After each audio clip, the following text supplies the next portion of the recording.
Hello there, all you mask wearers and people who aren't wearing masks who deserve to be slapped about the head and face, and welcome to another exciting edition of the Jim Cornette Experience. Today, we're going to talk about a number of things. We have lost one Kamala and gained another. Also, orange juice killed the COVID god. Orange juice killed the COVID god. You fucking pricked him. And don't tell anybody, ladies and gentlemen, but I defied the ban. I watched what the cool kids watched this week, and we're going to talk about it, man. But to join me in this, cackling in the background, he's Hawaiian Brian, the podcasting lion, the king of the Arcadian Vanguard Podcast Network, Mr. Co-host to you. He's the world's oldest teenager, everybody. The great Brian Last. Hello, fellow kid. Aloha, Jim. A pleasure to be here. Of course, you're referencing Dick Clark, originally broadcast in Philadelphia, then made the very smart decision to go to the West Coast. Get out of Philly. That was... And a reference to the Buggles. I commend you on that. I was about to say that was the first video played on MTV. It could be one of the last videos played on AEW. We'll find out. If this don't kill it, it's unkillable. I thought 80s WWF with the ice cream bars and the happiness everywhere was for kids. But as wrestling now, apparently we're just going to target at least the mental, not possibly chronological, but the mental age of 11-ish, thereabouts. Early 11, not late 11. Did you ever have one of those WWF ice cream bars? No, I've never have. I never have. They were tremendous. It may be the best thing they did in the 1980s. Those were so good. They used to sell them on the beach when I grew up. I'd be on the beach and you go to the ice cream, ice cream, but I was going to say the ices guy, and you get Marino's ices, and you get your WWF ice cream bars or a Chipwich, and they were the best ice cream bars ever. I thought you were going to say they suck. Mr. No Cheese on burgers, Mr. No Meat on pizza. You're all fucked up in the head, but you liked the WWF ice cream. They probably had fucking Diana Ball or something in them. No wonder you grew up to be such a statuesque young man. You know, and the cool thing was, and this left a lot of kids disappointed, when you bought your WWF ice cream bar, each pack came with a card. But if you got Hulk Hogan on the actual cookie of the ice cream bar, you got a free second one. So when you'd see these disappointed faces when a kid would pull out the honky tonk man, like, oh, come on. Well, now, in fairness, they'd be disappointed when he came out near red. No, I kid. I love you, Wayne. I kid. We've known each other since 1977. I'm just kidding. It was there. I took it. But they were disappointed, when they didn't get the Hulkster. Subliminal market. See, even then, Vince was fucking getting into kids' minds, warping their little psyches. I don't know if it was a universal thing. I think it may have just been Jay the Ice Cream Man came up with this gimmick. I don't know if that was nationwide. If you get a Hulk Hogan, you get a free. I didn't know any better. I didn't study the marketing of the ice cream bars either. That's why that's when I first started losing hope for the future of the business. Well, we're in the NWA selling blood, guts, violence, passion, and emotion, and they're up there fucking marketing ice cream bars. And I'm surprised they didn't have Twinkies. Shawn Michaels Twinkies. In your vast collection of wrestling memorabilia, do you have any Four Horsemen vitamins? We joked at the time they should have marketed the Lex Luger vitamins. I do not have any. I actually have a postcard that was, remember when they did the photo shoot with the Four Horsemen and they had them in like a medieval dining room, but they were all in their tuxedos and there were people laying everywhere like they had fucking laid waste to them. You remember that poster? That it was actually very cool for the time. And one of the only cool things that I think it was Turner Broadcast. No, it was Crockett. It was Crockett. Still the Crockett days ever did. It was one of the only cool things they ever did. But of course, nobody ever saw them because they didn't know how to market them. But Rick Rubin loved that. And when he formed the group called the Four Horsemen in 1991, signed them to his record label, as part of the marketing strategy for that, he reprinted that poster and sent out postcards to all the radio stations. The Four Horsemen are coming. And then on another one, he had the actual horses, the Four Horsemen or whatever the fuck. So it was all the different Four Horsemen down through history. But I even got a Four Horsemen tennis racket cover. And me and Cat Collins went to radio stations in Pittsburgh and Cleveland and God, somewhere else, pumping up the coming of the Four Horsemen. I'd love to hear that pitch. You have any of those tapes? No, the radio stations were quite happy with it. And I went to Cleveland. I saw a few old friends in Cleveland I hadn't seen since the Crockett days. I remember that week we went through there. It was very nice. Ate some wings, Quaker steak and live. Very nice. But I still have the tennis racket cover, but I don't have the tapes of the shows. But the Four Horsemen in music did not make as big a splash as the Four Horsemen in wrestling or in biblical anthology or whatever. However, was one of the members of the Four Horsemen not Dan Baird? Was he not in that group? Or am I thinking of the other, the Georgia Satellites? That's who I'm thinking of. I don't know who was in the Four Horsemen anymore. How did we get on this? I don't know.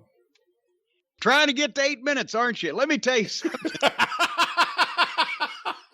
I just slip some of these things in every once in a while because people like to hear you laugh. And we need a good laugh. Let's start at the top of the program. We just talked extensively, told several stories about Kamala, the Ugandan giant, on the drive-through, 2 weeks ago or 2 shows ago. Hadn't even been 2 full weeks. And then, of course, we got the news that he passed away just several days ago now as we're recording this. And, so we said a lot of, what I actually felt, all good stuff. Such a great gimmick, a great guy. We talked about some of the stories, the way that he got into it. The whole gimmick was by accident, and mentioned, and somebody brought up, as a matter of fact, on Twitter when they were talking about it, he was at the Mid-South Coliseum that night when Jerry Lawler and Jerry Jarrett saw him and got the idea for Kamala, or booked him first and then got the idea for Kamala because he was coming to borrow some gear from Troy Graham, the Dream Machine, because they were friends from Sugar Bear Harris. Started out in Mississippi with the Culkins when they were running opposition to Watts. They were on the outs with Mid-South Wrestling, same as Michael Hayes and Terry Gordy, Percy Pringle. Who else was in that bunch? An old friend of Percy Pringle's, Mike Hendricks. He was amazed that I remembered Mike Hendricks because nobody else does. He was a wonderful guy, but he just didn't stick with the business very long. But anyway, so Kamala had come to see Dream because they were friends from the Mississippi days. He was going to borrow something, and that's where the whole thing started. So, which it was kind of cool because the Dream Machine got his spot in much the same way. No wonder so many people used to come to the back of the Mid-South Coliseum on Monday nights. Dream lived in Memphis and, wanted to see if he could get booked and showed up and bore a remarkable resemblance physically and promo-wise enough to get by to Dusty Rhodes. They made him the Dream Machine under the mask. But anyway, Kamala, I get the one story that we didn't tell, and you can look at it. It's on YouTube, so it won't cost you anything. We're not trying to sell you anything because we told all those stories just recently, and I feel bad because I never called him James. We called him Sugar Bear before he was Kamala, and then, since I'd known him for a while, I always called him Ooga Booga. And, that was so back in those days, you didn't call people by the name on their driver's license. You kind of, called them by what people called them in the locker room or they were billed as. But anyway, we told a bunch of stories about him. The one we didn't tell, and this is probably at least something funny, in honor of Kamala, Lawler, the night that he played the fucking rib on Kamala. I've never told you this story, Brian Last. You have not heard this, is what you're saying to me? I don't believe I've heard the story. No. Okay. So in those days, you drove everywhere in the Tennessee territory. Memphis on Monday, Louisville on Tuesday, Evansville on Wednesday, either Lexington or something in northern Kentucky or southern Indiana on Thursday, back at the Memphis end on Friday, TV on Saturday morning, back to Nashville on Saturday night. It was a continuous loop. All the guys knew all the roads. They had it was boring if you didn't do things to keep it fresh, which is where all the great road ribs, it seems like, come from Tennessee. The naked midget in the trunk at the toll booth, or the Fargos shooting each other in front of the hitchhiker and making him help dispose of the body, or whatever the case may be, because the guys were driving every night on these same roads every week, right? So Lawler had made this trip back from Memphis to, Nashville probably 5 million times. He knew the roads, he knew what was going on. And he also, back in those days, you could get the red cop light. You could get a red light that you could stick on the top, like even Smokey and the Bandit in those movies when he sticks his hand out the window and puts the light on the top of his car. You've seen that in the movies. You could get those, right? And Lawler also being one to go to any lengths for a rib, because he learned from Fargo, he had shit in his car all the time, like a loudspeaker connected to his CB radio where he could, or a fucking megaphone or something. He could do all this shit, right?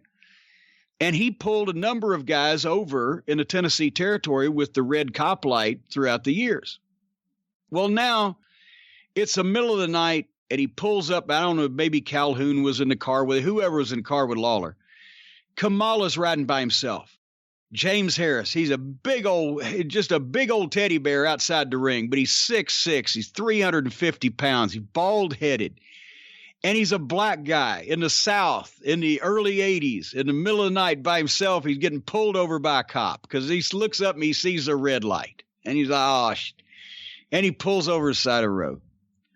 And he's sitting there. He don't want to get out of the car because, he's a fearsome-looking fucking guy. When he got out of a car, it looked like the car ought to get out of him, right? He was so big. So he's sitting there, but he hears a voice on a loudspeaker. Okay, boy.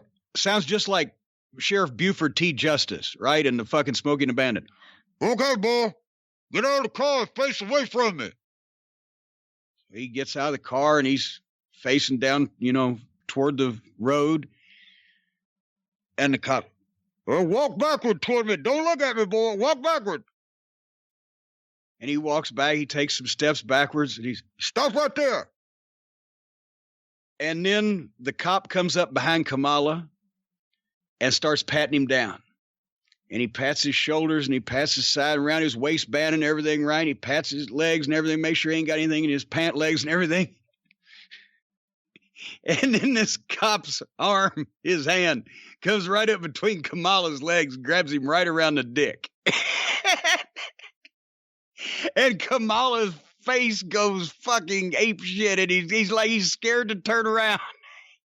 And then all of a sudden, Lawler says something in his regular voice. I can't even remember what it was. I'm sure Kamala didn't either, but he heard Lawler's voice and turned around and was so fucking relieved that he didn't get mad.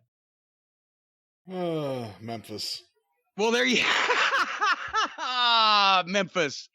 Anyway. I put up on Twitter when he passed, because, each week Mike Mills and myself review Mid-South Wrestling shows on the Mid-South Wrestling Television Review, and it gave me a whole new appreciation for Kamala, seeing his run in Mid-South in 82 and 83, and I think you could argue that's the best he was ever used. Yeah. In 1982, 1983, Bill Watts knew how to use him. He body slams Andre. It's the most impressive body slam of Andre you'll ever see. Yeah, because here's the thing. A lot of guys slammed Andre, and because Andre knew how to work and until he got older was nimble enough to do it, I know for somebody who's never been in this position, that sounds ridiculous. He could give you enough help where if he wanted you to do it and you were a fairly stout person, you could do it if he wanted you to, right? But when Kamala did it, Andre went up like he normally did and to kind of turn because he never took a real high one because nobody was giving him a high one. Kamala got up under him and you could see him actually take him up an extra fucking foot and turn him. He was under him and slammed him. Once Andre got up there, Kamala fucking had him. And that didn't happen very often. That's why I said when we were knocking his work, because That's the whole way he got the gimmick and made his name and fortune, was the fact that he wasn't a good worker. And his punches were the shits, which is why he chopped. But I didn't say he couldn't knock you out. He was a big, giant, strong fucking human being. He just couldn't hit you very well. And he wasn't. So he had to find a gimmick that fit that unique way he had of moving around. Because, I mean, he's at that size, he's leapfrogging. So he's athletic, but some people just aren't natural workers. Well, we see those every week on AEW. But he found that thing that fit, and he was able to have a whole style around what worked for him, and he did different shit than everybody else. And it worked perfectly, because you could say he couldn't work in the traditional sense. He was the perfect worker as Kamala. Yeah, nobody else could have been Kamala. No one else could have done it as well as he did. Nobody. I was curious your thoughts, because he had various managers throughout the years in the WWF and various places. Do you think Skandar Akbar was his best manager? Because I actually think he may be the perfect fit for Akbar, watching all this stuff. What do you think? Yeah, I mean, he started out with J.J. Dillon in Memphis, but J.J. was in Florida. That was part of the Florida-Tennessee talent trade. So they were just, J.J. was they didn't want to give another guy to Jimmy Hart, and they wanted Kamala to be special and stand out. So if he had this well-known, renowned manager that we weren't even familiar with in the Tennessee territory, but we'd seen in the magazines and et cetera on television, that made him different.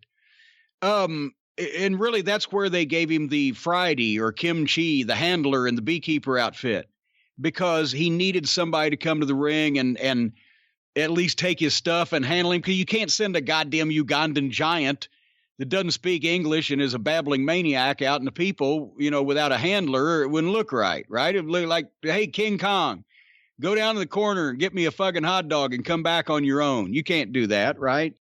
So the beekeeper outfit and the Friday and the Kimchi was Buddy Wayne and then various people, Frank Dalton, I think, in Mid-South. But I think you're right, yes, because he had managers in the WWF, and he got funny at that point because everything had to be funny there. They booked him right in Memphis, but he was just getting started. So they put him over as an attraction and got the most out of him they could, and then, Lawler got his win back. But then when they sent him to Bill Watts, he had more towns. He had a territory tailor-made toward making a guy like that, a big monster heel, and Akbar had heat and was serious. And Akbar always did best with a kind of a freak show, stable of, whatever, violent individuals. So yeah, that worked the whole thing. And plus, in Memphis, they weren't going to be able to put him in the ring with Andre the Giant and with all those top guys. So he really, being in the ring with all those top guys also helped him not only look like a bigger star, but also perfect more of his shit. And then Dallas, he had a heck of a run also, and that TV was perfect there because, you could see him up close and he looked fucking gay. He didn't look like he was goddamn reading a book during his fucking matches. He looked like a Ugandan giant. So even at world-class TV up close, they still thought he was fucking nuts. That's one of the interesting things, and I've heard it from Mike Mills, and I've seen other people type it in the last few weeks or put it on Twitter or whatever, in that he's one of the last guys that I've heard people say legitimately scared them. Mike Mills has told me, when I was a kid, Kamala scared me. I was frightened of Kamala. I didn't know what the Junkyard Dog was going to do with this guy. He's one of the last guys in wrestling that really scared people. People believed in him. Well, and I didn't experience that because I had known him before and I was already smart, right? But it's the same principle as the Sheik. Because the Sheik scared me because first time I saw him and all the magazines and everything, I wasn't smart. And also in person, if you haven't, well, let's put it this way. If I'd have been on a wrestling show even after I was smart with the Sheik, I would have fucking run extra fast from him because, of obvious reasons, and you never knew. But those guys that you can't tell that they don't drop it, that look somewhat off or are fearsome or you don't want to fuck with. It's a generational, but it's universal. Before you get smart and then before everybody gets lawsuit happy, these guys will scare you if they do what they're supposed to do. I want to say one more thing about Kamala, but I got to tell you this now. A Sheik story recently came up. Mike Johnson of PW Insider was on John Arezzi's Pro Wrestling Spotlight Live, which is on Facebook on Saturdays and then is on the Arcadian Vanguard video channel. And they were telling a story about when the Sheik did his one and only autograph appearance ever in the States for John Arezzi at John's convention. John never said a word to him the whole time he was there. He had to deal with the Sheik's wife. Sheik did not break kayfabe once. But Mike Johnson said that he remembers at one point, I guess the Sheik was with his saber or his sword, whatever you want to call it, chasing people around the lobby of the hotel. And he said, just imagine like someone comes in off the street to get a hotel room, and there's the Sheik chasing people around with his sword.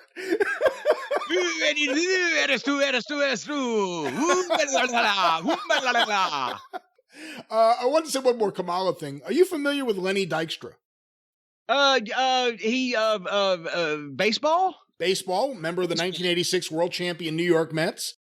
Oh, I should have known. He should have known. Hit a home run to win Game 3 of the NLCS against the Houston Astros.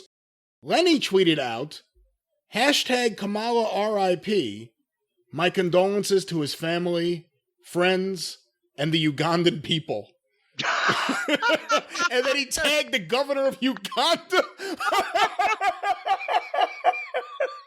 Now, wait a minute. Is he that sharp that he's fucking with us and that's so good? Or is he bought it and he's not that sharp? Because that's so good, I can't tell. I'm not sure, but someone replied, he's from Mississippi, bro.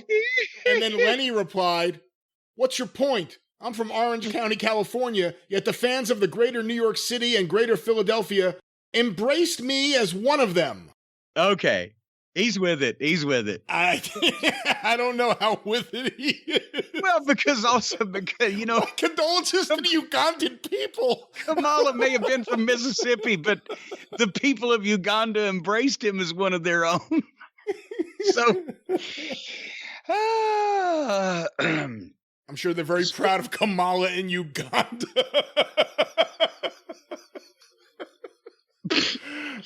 But now I'm trying to keep straight. Think about what are the chances, by the way, as we segue this, what are the chances James Kamala Harris passes away? People are saying R.I.P. Kamala the same week as Kamala Harris gets nominated as vice president. I'm sure there was some confusion in both camps over that, but I just want to say this real quick, and I'm not, you might want to do your thing now for YouTube. I'm not going to go on a rant here, but when Joe Biden brought out Kamala Harris to announce her as his running mate, and they spoke to people, it was refreshing. It was refreshing to see again in a presidential setting, two sane, reasonable adults speaking to adults and not a babbling buffoon trying to rouse up a bunch of idiots and the mentally ill. That's what you're supposed to hear from your leader and from his number one assistant. That's what we haven't heard for 4 years, since the dawning of Dumb Donnie and his fucking, you know, and Mike Pence, or is it Mo Howard, the one stooge? So why does everybody keep saying, well, Joe Biden can't string a sentence together? He spoke for about 15 or 20 minutes, and I understood everything he said and agreed with it. And he sounded exactly like a man that I'd want to put in charge of something. And then he turned it over to a woman who sounded exactly the same way. I understood everything she said. I agreed with it. And she sounded like she knows what the fuck she's doing. How refreshing. So it's amazing that the polls are still this close in Biden and Harris's favor. It's a testament to the stupidity of a large segment of the American public, and for our eternal shame around the world, that it's even a contest, that somebody hadn't just showed up at fucking White House with a goddamn Ford Expedition and said, you got 30 minutes to pack your shit and vacate, asshole. But we'll take a sizable lead in the polls, because now apparently after 4 years, who could have foreseen this, folks? Giving stupid a chance doesn't work. Letting a blithering idiot who had no idea what the fuck he was doing and was running as a publicity stunt to begin with, actually get in the office could lead to bad things. The guy who said he'd pick the best people because he starred in his own financed reality TV show where people watched him say stupid things to other stupid, greedy people, should suddenly be the most powerful person in the free world and run everything in the United States of America. How'd that work out? Not fucking good. Who could have foreseen that? Everybody with a lick of fucking sense. But the fucking nutcases whose tongues lolled over their eye teeth so they couldn't see what they were saying said, oh, let's give him a chance. He's a businessman. Yes, a failed one, who inherited what he does have and is fucked up and fucked over everybody else he's been in business with. Let's not forget the criminal element that he associates with on a regular basis, his complete lack of understanding of how anything works, his inability to put English language together in such a way that you can actually follow his train of thought, which he does not possess in the first place. Now we got a pandemic of some sort of economic recession where the rich people are still doing fine, but a lot of fucking people in the bottom half are getting fucked in the ass. Wonder how that worked out. Let's not forget the riots in the streets because of the police in various major cities killing innocent people that he refuses to acknowledge. And as a matter of fact, the head law enforcement agent in the nation, the Attorney General, a.k.a. Droopy, a.k.a. the evil Tom Bosley, a.k.a. the guy that Trump put there to keep him from getting impeached in the future, won't even admit that there's a problem because that would go sideways with his fucking goofy boss, who knows that the only fucking gene pool he has to draw from viewers or from voters is contaminated with people who like that law and order in America stuff and just shoot all them protesters cause America. So after 3 3/4 years of giving stupid a chance, ladies and gentlemen, now we have the opportunity in America once again to actually let the smart people run this shit. So let's take advantage of it. We've got 2 grown adults, one with plenty of experience. He fixed the last Republican assholes' fuck-ups, along with the best president that we've had since Kennedy. And fuck all you people and your rosy red sphincters that have a problem with me saying that because it's true. Now we've got a chance for that guy to introduce to us the first female president of the United States, which should and hopefully will happen in 2024 with her, so we can keep this fucking thing rolling and not let the stupid people in charge again. Because in case you haven't noticed, every time we do that shit, we pay for it. We get a recession, a pandemic. We bomb the wrong country. Billionaires get rich and we get fucked. So anyway, it was nice to see Joe and Kamala have such good chemistry together. Was it not, Brian? I thought so. Speaking of good chemistry, we have an update from last week's program. Do you remember last week on the program we got a phone call? And actually, I think we got 2, but one of them... You got a phone call. Well, I got a phone call. Interrupting things from the National Pen Company. And after bidding them adieu in abrupt fashion, I related that for some time now, I've been ordering things to send out to the Cornette's Collectibles customers, ink pens, keychain flashlights, and cute little pocket knives, things to as thank yous for being customers. But I haven't been sending those out in a while because suddenly a few months back, I just kept sending in my order. They stopped sending me the shit. Haven't moved. They know where I am. They have my email address, but they keep calling me on the phone. And I don't talk to anybody on the phone because I don't have time to talk to people on the phone. And I mentioned this. And as a matter of fact, as soon as the program was released, you did also mention they were on Twitter, and several people tweeted them to send me my stuff so that I could pay them for it and then send it out free to other people. I'm stimulating the economy here. What a sucker I am. I'm buying it from them and sending it out free to my customers. And within 12 hours of that program airing, and those people tweeting that, I got 2 notification emails. Your order is on the way. The problem is, that's been 5 days ago and I ain't got shit yet. So I don't know what's going on around here. Now, I'm not saying you should rattle their cage again, folks, but I'm going to I'm going to make it my business to report to you on one of these fine programs, either the Experience or the Drive-Thru, as to when I get my shipment that I have ordered from National Pen Company to be able to turn around and send that out to the waiting customers as freebies.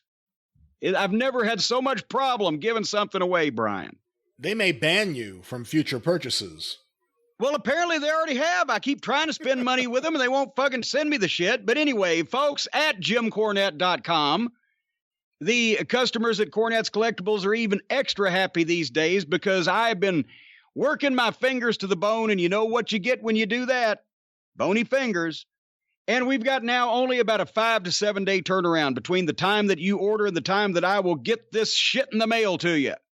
So get in while you can, because that's better than we've been doing here lately. Now, that's domestic orders. That's the turnaround now. Domestic orders, you know that Trump's fucking with the post office so that he can try to screw up the mail-in vote, because smart people in a pandemic want to vote by mail. Stupid people want to vote in person.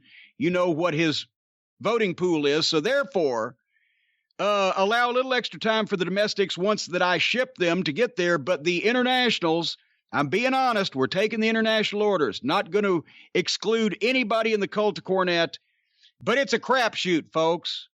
Could be a week or two like it used to be. It's been up to 8 weeks. We don't know. Once they leave my hands, I got no control. But get in while you can. JimCornette.com, Cornette's Collectibles, the pictures, the restraining orders, the T-shirts, the DVDs of classic wrestling, the books, the plethora of items. And I'm thinking about taking 2 weeks off in September for my birthday. So get these orders in while you can. All right. What else we got here? Did you hear about Dr. Loomis? Dr. Loomis? Dr. Loomis, the guy on NXT. Well, yeah, but that's where they got it. They had to get it. Come on. You can't tell me they didn't get it from Halloween. He moves just like Michael Myers, but he's named after Dr. Loomis. Anyway, I do not. And Dexter, the serial killer. And Dexter. See, 2 serial killers. See, this is what they do. They're not creative. They just mishmash. They'll leave Cassidy at Creative Services, Chili McFreeze. They're just mashing up shit. It's one of these mashups the kids talk about, right? Anyway, I take no pleasure in predicting this, but wouldn't you know who won the pony? Guess what? How Dexter Loomis apparently got the ankle injury to keep him out of the big title match at the next big NXT event. Hey, you've heard about it. Go ahead and spoil it. Go ahead and answer it. Everybody knows this now. You said guess. I wasn't going to guess because I knew the answer. Apparently, he got injured by doing the flip. That was then redone, or at least the ending of it was redone. You called it out a few weeks ago on NXT. Looked ridiculous. Apparently, the flip to the floor to land in between his 2 opponents is what injured him. And I'm not laughing at the guy got hurt. And apparently, I guess if they did another fucking take and he was able to have the rest of the match, he didn't just snap his ankle like a twig or whatever, but apparently that was the root of the injury. And however they did, now that I know that they're retaking this shit, I can't hardly take anything seriously when anybody does anything good, because I still thought, even though they had the empty arena with only the trainees and the other talent and peripheral crew around, I thought at least they would Why did I think this? Now that I'm saying this out loud, I thought at least they would honor the integrity of the business and only do things in one take and not shoot the whole thing like a goddamn TV fight scene. But regardless of how many takes they did or whatever the fuck, here's the goddamn deal. For those of you who don't know what we're talking about, Dexter Lumis, a couple weeks ago in that triple threat match, as a spot, just a spot in the match, his two opponents end up out on the floor, and he hits the ropes and runs all the way across the ring like he's going to dive on them, like everybody in the world does. But he's a sizable man, 6'2" or 3", right? 230 pounds easily by the look of him. He runs and he jumps head first over the top rope, does a forward flip, and the intention was to land on his feet in the gymnastics pike position in between his two opponents, who would then register with shocked faces. Did I describe that in a proper method? I think so. Timothy Thatcher had a hell of a shocked face, actually. Shocked face. Shocked man. Here's the thing. Apparently, maybe they took it when he was shocked the first time. Apparently, the first time he busted his ass on it because they edited it, and it was an obvious edit that we pointed out because it looked goofy.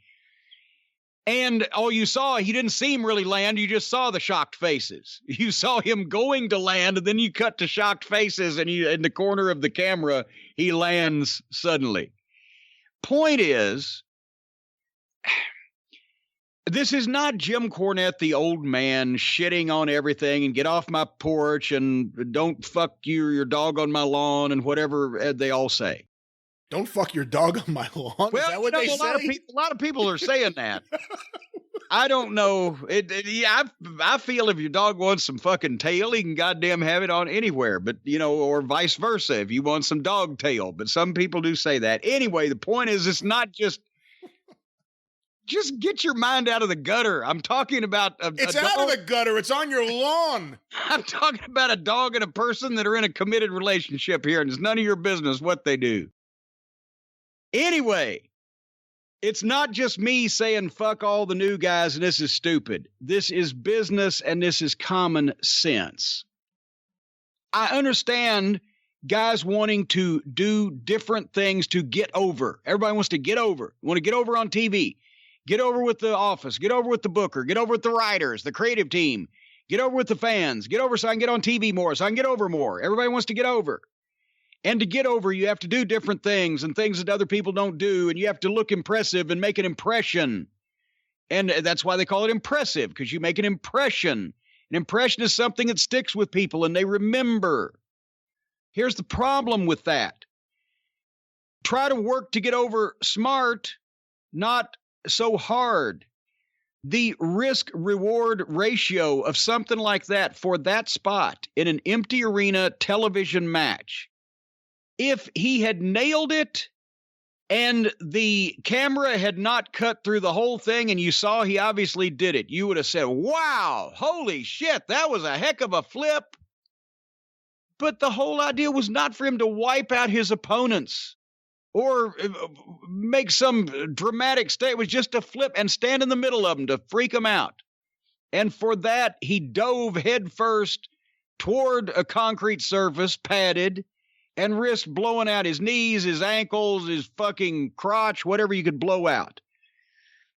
Pick your spots. God, this was never, if he had nailed it perfectly and everything had gone as planned and nobody got hurt, Brian Last, would this move or whatever would this moment in this match have been remembered like Mick Foley off the top of the cell? No. Me off the scaffold? No, certainly not. Hulk Hogan slamming Andre the Giant? You know the answer already. No. Okay, that's the point. He injured himself and probably, the risk of further serious injury was there to the point where that we haven't heard it's real bad, then apparently it's not as bad as it could have been. But he risked serious injury for a spot in a TV match, one three-way in a string of 5 three-ways, 5 weeks in a row, where the time that the last ones had, nobody will remember what happened in the first one, otherwise than who won, because they're going to be telling him that on television, to land on his feet and stare at his opponents. That wasn't Shane O'Mac's big bump off the top of the cage through the desk, or it wasn't the goddamn Mick Foley head first off the apron from Shawn Michaels at Mind Games, or what a TV match to stare at his opponents. Don't do that, guys. Get over by getting them into you first, and then pick your spots as to what to do to risk your body in a dangerous way, and where it is, and what kind of reward you might get out of it. And that wasn't there on any event. Anyway, I'm not going nanny. I see you got hurt. No, for heaven's get sake. well soon is what we're saying. Get well soon. Sam Shaw, and get rid of that fucking gimmick and go back to being yourself. But the last thing we want to do is make fun of anybody getting hurt. That's why, by the way, if Dexter Lumis does have more free time now, at least it's summer grilling season, ladies and gentlemen. Summer grilling season, and I know exactly how you can take advantage. See, I just needed a segue there.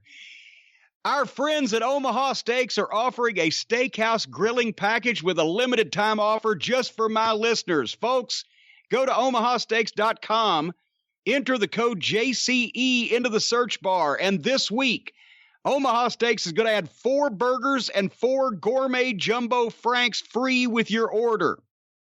The franks, by the way, are so fat, they're so bulbous, they barely fit in a goddamn regulation bun. These are giant jumbo franks and 4 burgers. It's called the Summer Grill Out Package, the Grand Summer Grill Out Package, folks. And it lets you eat while you're at home and safe, like you're at the best steakhouse in town. Omaha Steaks, bacon-wrapped filet mignon, pork chops, chicken, kielbasa, and more, all delivered to your door. Smoky sweet bacon, fork tender filet mignon for much less than going out to a restaurant, and you can't get the COVID. Go to omahasteaks.com and type JCE in the search bar to get this today. They deliver guaranteed quality and safety with every order that's flash frozen, vacuum sealed, safely delivered in a cooler with dry ice, fresher than fresh. Stick it right in the fridge or freezer, or just straight on the grill. Good stuff. Brian, have you been grilling? Did you grill last week during the hurricane or the typhoon or whatever the fuck you had up there? You know, actually, we did, because I have one of those grill pans. So I was in the kitchen using the grill pan to make some burgers and those franks, which are delicious. And I'm a big fan of Omaha Steaks. I got to ask you, who was best known in wrestling in the territory days for their barbecue skills?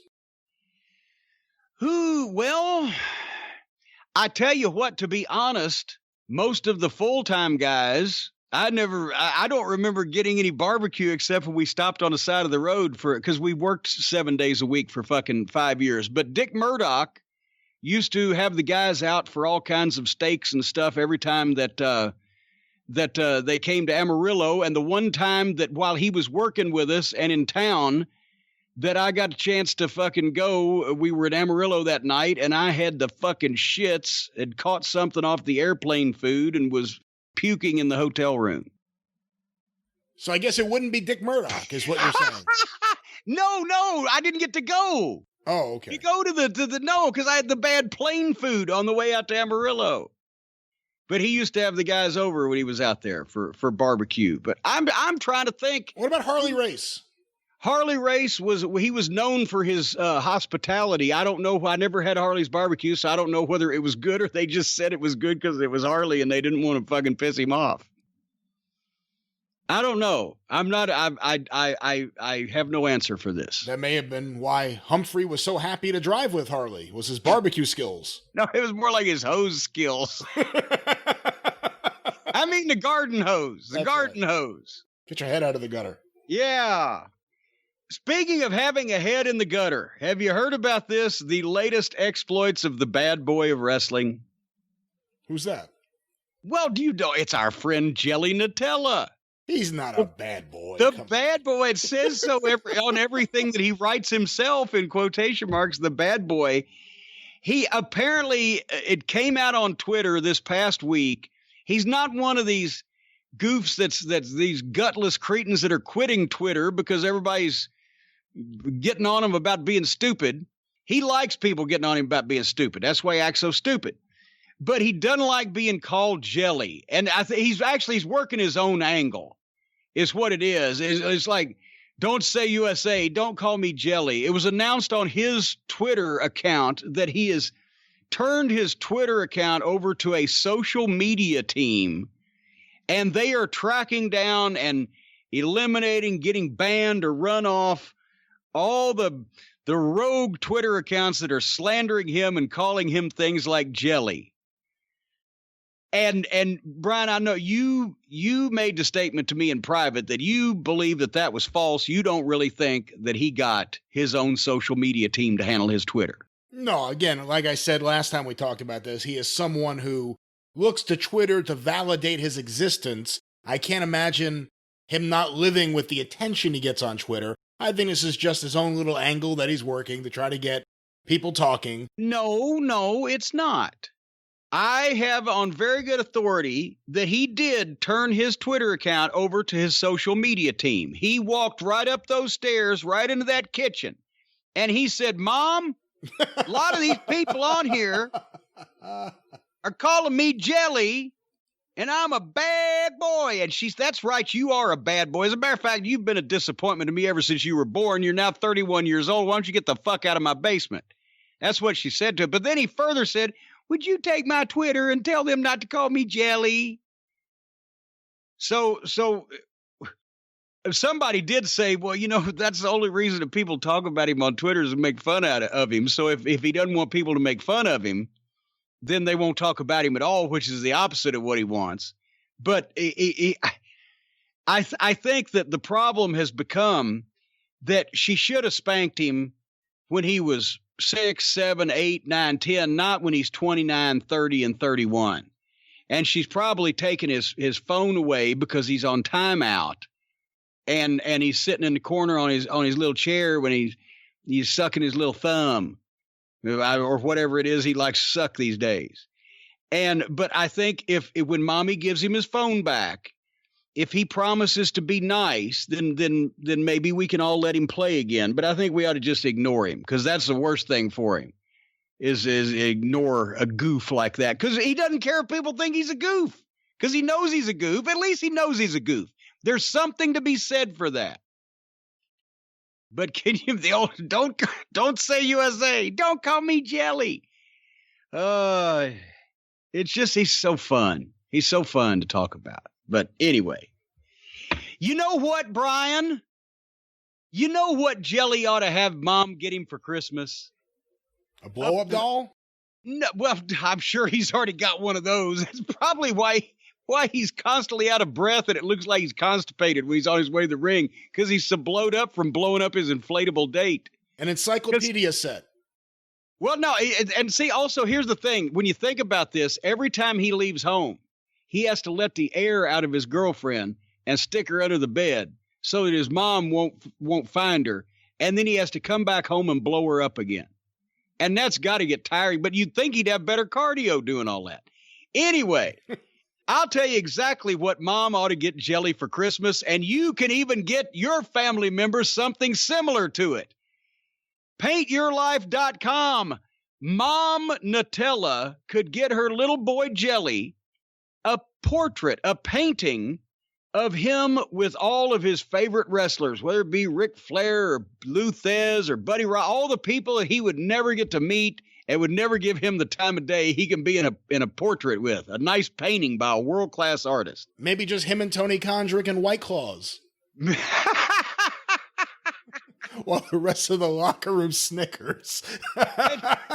In the movie The Downfall of AEW, by the way, we've figured out that the part of Tony Khan will be played by Rick Moranis. Anyway, folks, Paint Your Life can get you a great world-class painting of your family members or loved ones. We've been talking about this on the program for the past several weeks. Paint Your Life is a service that you can create you a professional hand-painted portrait created from any photograph and at an affordable price by a team of world-class artists. You can work with them until all the details are perfect. You can order this thing in less than 5 minutes, and you get the portrait in about 3 weeks.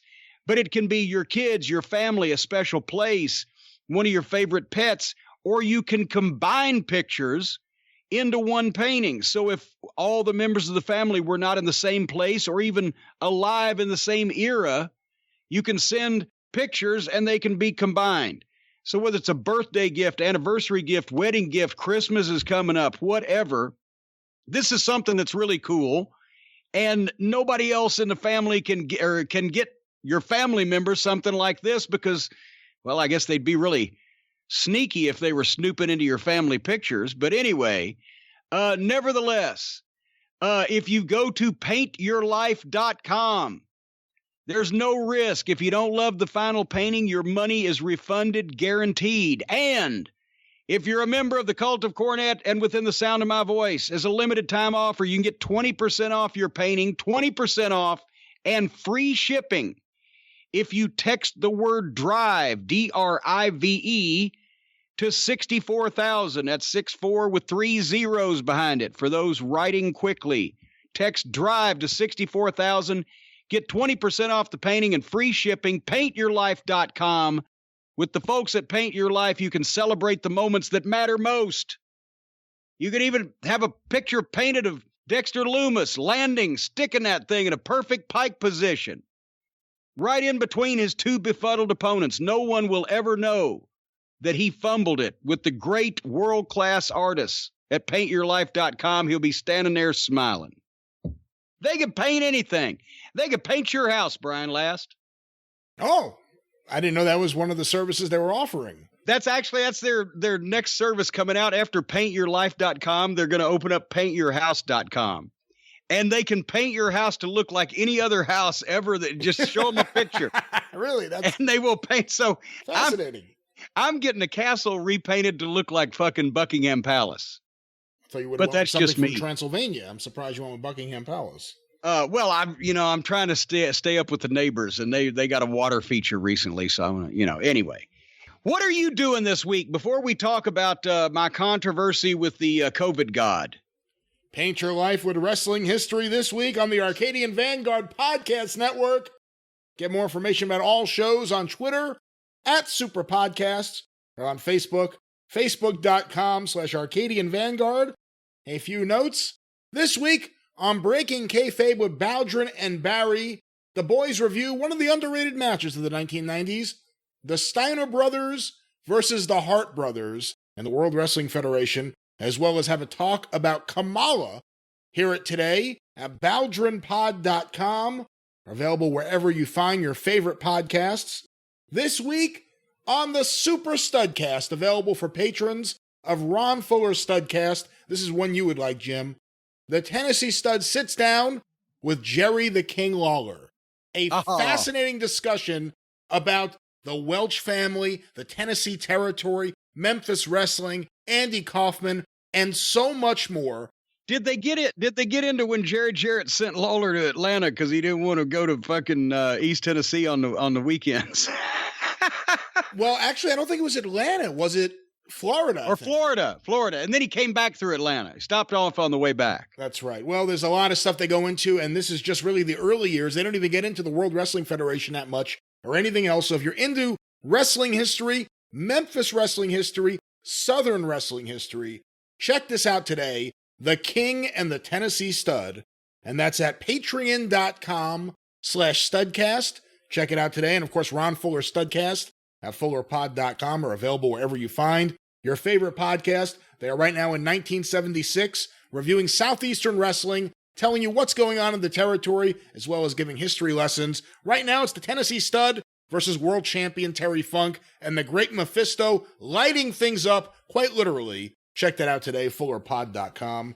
And of course, the 605 Super Podcast, The Mothership! Damn you, vile woman! I don't think you've played that one before. We are now putting the finishing touches on the show. If it's not out this weekend, it'll be out early next week. and I think people are really going to love it. Jeff Winningham on Houston Wrestling, Bertrand Bear on Andre the Giant, Brad Baluchian on the Iron Sheik, Steve Verrier on Gene Kaniski, and a lot of other surprises thrown in that I think everyone will find really entertaining. Check it out, the 605 Super Podcast. Go through the archives at 605pod.com. Available wherever you find your favorite podcast. New episode, once again, if not this weekend, early next week, The Mothership! I'll describe Brian Last plugging the Mothership. I come bearing a gift. I'll give you a hint. It's in my diaper, and it's not a toaster. Yeah. Well, you may not be wrong. Find out. 605pod.com. All righty then. I guess it's time we should talk about the sentence that was laid upon me this past week. The ruling came down from the International Fecal Statistics and Weight Matters in Zurich, Switzerland. I was banned by the demo god himself, Chris Jericho, from watching any more AEW wrestling or AEW Dark. This was on Twitter, so you know it's official. He tweeted specifically that I was banned from watching either program. And I tweeted back, honestly, I tweeted back, I wanted him to know that I appreciated that he was concerned for my mental health and my sanity, but I felt like I had to do it for the people who deserve it and need it in these cosplay times that we're living in. But I did remind him, and don't worry, I never watched Dark. The hashtags were of concern to some people. I hashtagged as we were talking last week, little bit of the virus. Also hashtag COVID God, which that tickled a number of people right up between the uprights, right in the taintal area. It tickled some people. But I was banned, and I know people are thinking, well, how are we going to do our programming? And I want you to know now, shh, don't tell anybody. This is just between us.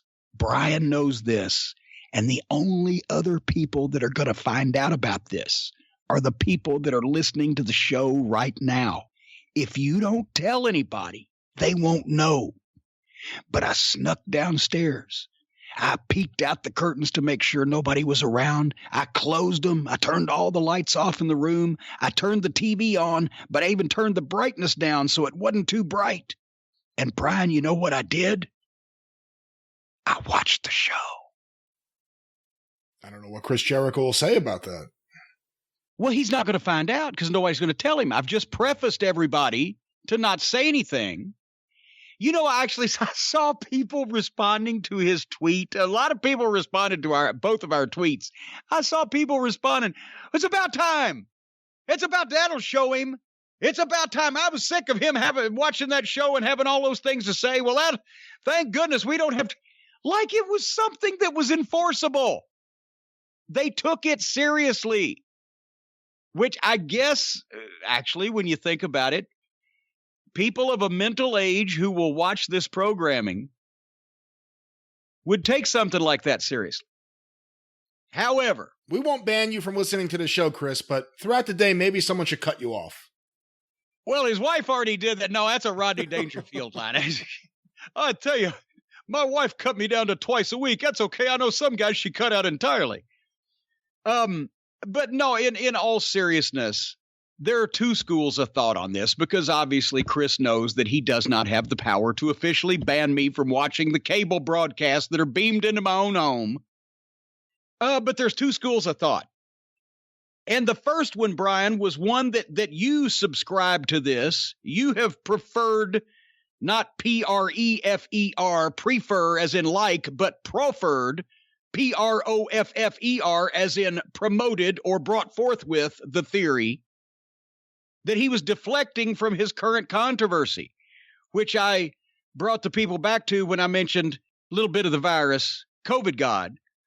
Because we talked about it last week, he played the kind. Now, have you seen the footage? Have you seen some of the videotape of the concert and the goings on in Sturgis, South Dakota. Sturgis, that sounds like a promo I did for the WWF in Utica one time. I said Utica, New York. Utica sounds like a noise you make right before you throw up. So does Sturgis. Sturgis. They were all over each other, slobbering, drooling, bikers and biker periphery people, slobbering around all over each other, drinking, carrying on like proper heathens. And somebody did make mention on Twitter somewhere, I wish Jim wouldn't knock the motorcycle folks. I wouldn't knock the motorcycle folks either, except every single news report, every single piece, every single photograph, every single piece of written material, every television report that you see on these things. What are the bikers like? The bikers like motorcycles, guns, and Trump, and America, and flags, and patriotism, and all that stuff. And that's the last thing we need. I am in favor of all of them getting together and spreading germs around amongst each other. That could Darwinize the situation here. However, Jericho, who's got to be on national television, in just a few days afterwards decides to go out and cavort amongst all these people. And I've been getting little chit chat that Jericho, I know he had a picture taken with old, which was it? Was it Douchebag Von Fuckface or Thurston Shitbag III? One of President Pigshit's kids. He had a picture with him not long ago. I can't remember which one it was, but the point is, it's Jericho. See, he's sounding a little right-wing Trump-like for my taste here these days. But anyway, you thought, Brian, and other people thought that he was using the Chewbacca defense. He was using the Chewbacca defense by deflecting, fading the heat, as we used to say in the wrestling business, fading the heat over to me, saying, oh, I know I did a horrible thing exposing myself and everyone I come in contact with to a bunch of these biker COVID germs in Sturgis, South Dakota, but Jim Cornette's a rotten person. Look at him over here. And then he used the Chewbacca defense. Now, if Chewbacca is a Wookiee from Endor, well, it does not make sense. Look at the pretty monkey.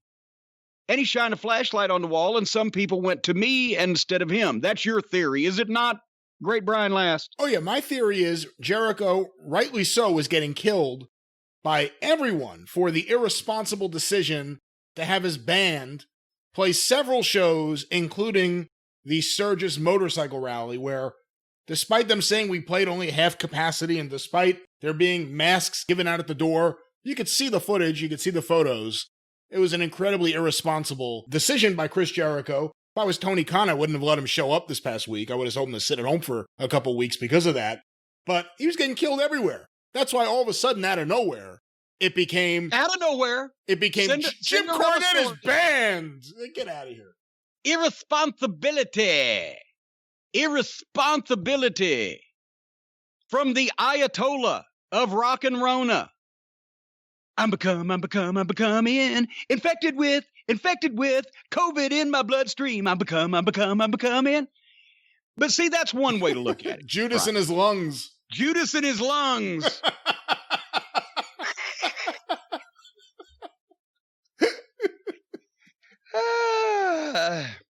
That's one way to look at it. However, I have another thought. Which I will float out now for the listeners. He's going for the ratings. He, in a shameless bid, he knows where I've got a big match coming up. This is what Chris Jericho was thinking to himself. I got a big match coming up with this fucking idiot that puts his hands in his pockets. And for some reason, the two dogs fucking on the side of the road principle is not worn thin yet. And they tune in to see what the fuck stupid shit this guy's going to do. Because we've established now, I think over the last few weeks, we know it, you know it, I know it, everybody knows it. Even the people at AEW know it. People are watching their TV show to laugh at the fuck-ups and the stupid. We've established that. So Chris Jericho knew, where can I go to get a large group of people that will tune in to see how stupid this thing is going to be? if I rattle Jim Cornette's followers, if I rattle that cage, they'll watch it. Not only will Cornette watch it, but they'll watch it just to get even with me, just to stick it back in my face. That's what Jericho was there. So he was trying to promote his match with Little Dog Pockets. And I see it very clearly.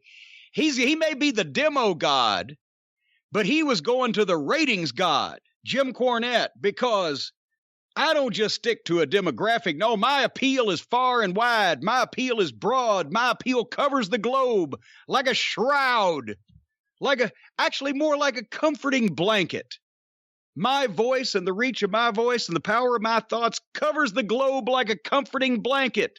And Chris Jericho wanted to slide underneath a corner of that blanket and get some of my warmth onto his TV ratings this past week. I know exactly what he wanted to do. And I don't blame him because, after all, like I said, I have a wide appeal to every demographic, men, women, children, old, young. The only qualifier to be a part of my audience, Brian, as you know this very well, is to actually be smart, intelligent. It helps. That way you understand all the words we use. So he knows the smart people, the intelligent people, the wrestling fans that listen to us are only going to watch this show for the fuck-ups and the goofs. But he doesn't care because he wants the numbers. The demo god had to bow to the ratings god to go get the big numbers. Is like when I used to get on the radio, if I had a big match with Ronnie Garvin in Charlotte or something, I'd shamelessly go around and plug it on every radio station that I could. I'd get in the newspaper. This is the same thing he was doing. He was coming to the biggest broadcaster that he knows how to come to get a leg up on what he hoped to get a leg up on these numbers on his big match with his little puppy. And that made me think a lot of people have been speculating. We've talked about it over the last month. When I was talking about the television program on a regular basis, the ratings, they were staying somewhat all right. Then we quit, and they lost 200,000 viewers. Then we started talking about them again, and they got those 200,000 viewers back. And we naturally and rightfully assumed that it's the 200,000 people that listen to us that also want to see, if they can't see good wrestling, they want to see a fucking shit show. They want to see a hoot. They want to, what's the Outlaw show going to do on national TV this week? That's the way they're watching. What do the kids call it? They're watching it ironically, right? It's not meant to be taken seriously. It's like an Ed Wood movie. They want to see how bad it's going to be. So I thought what we'd do is we'd get the numbers together, Brian, and you helped me on this research, and I appreciate that. But I thought we would just compare, before we do the programs this week, we would compare and see who has the reach, who's the most influential, who's got an audience, what's going on here, right? So I got some numbers. Help me if I do not describe these in the proper fashion. Let's see here. What we did was we took, for the month of July, we took the total viewers of AEW on TNT. We took the total viewers of NXT on USA. Boy, there's a lot of initials here. And we took the total listeners of the Jim Cornette podcasts for the month of July. Now, right off, some of the naysayers and the shit disturbers out there are going to say, wait a minute. They only do one TV show a week, but Cornette does 2 podcasts a week. And my answer to that, the short answer is, blow me.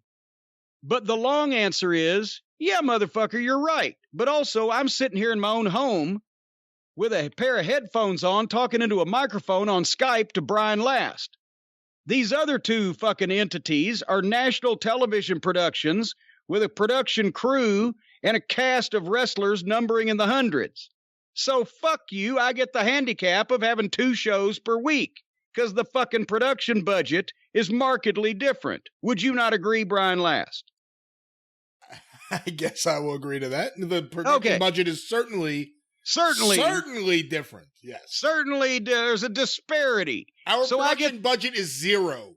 So I get the head. Don't tell them that. We don't want to look really off key here. But so I get the handicap on that. So the total viewers, NXT, AEW, and the total listeners, Jim Cornette podcast, month of July. Now, a lot of people are going to say, wait a minute. You got the YouTube. You got YouTube going for you, for everybody. Well, that's true, but we're getting into some apples and oranges here because I did some research, and the entire television program, the entire 2-hour program in one fucking fell swoop from either one of these companies is not on YouTube. They chop it up and do clips. We, on our YouTube channel, chop it up and do clips, but we also do the complete show. So there's a little apples and oranges there. So what we have done is we have eliminated my chopped up clips and their chopped up clips, but we have counted the YouTube listens that these two podcasts that I do get on YouTube in their entirety. Is that clear enough for everybody? The complete episode as it is on YouTube. Yes. Complete episode as it is on YouTube, minus sometimes some of the off-color political things I say. So therefore, we're doing complete shows. That's the comparison. Are you ready for a drum roll as I announce the 3 places in this 3-horse race? Drum roll? I don't have a drum roll. You don't have a drum? What the fuck? You should have given me a heads up and said, find some drum roll. What? You're a goddamn, you're on fucking radio. You don't have a goddamn drum roll? Here, my 300-pound desk and play. All right. How's that sound? Thought you'd be more prepared to give you a heads up for a drum. Is it too loud? Tell me. Give me some. No, it's fine drums. now. You've rolled enough drums. I need a cymbal. I need. Number 3. Within the month of July, 3,504,000 viewers, NXT. Number 2, with 3,532,317, Jim Cornette. Number 1, I guess there's no fucking suspense now, 3,869,000, All Friends Wrestling. They beat us by 337,000 people. We beat NXT by 28,000. However, in all fairness, besides the fact that we are growing exponentially year by year, they've been flat and fluctuated, whereas we've had a 30-40% increase in some of these programs over the course of the last 12 months, or actually even 6 months, more over the last 12 months. So how long is it going to be before we catch them? But anyway, that's what Mr. Jericho was trying to latch onto, was viewers for his little exhibition he was going to have with his little puppy pockets.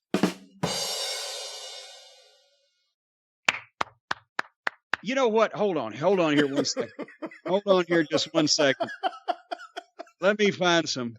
Where is it? Oh, that's the wrong one. Yeah, that's. Oh, there it is. Hold on. There we go.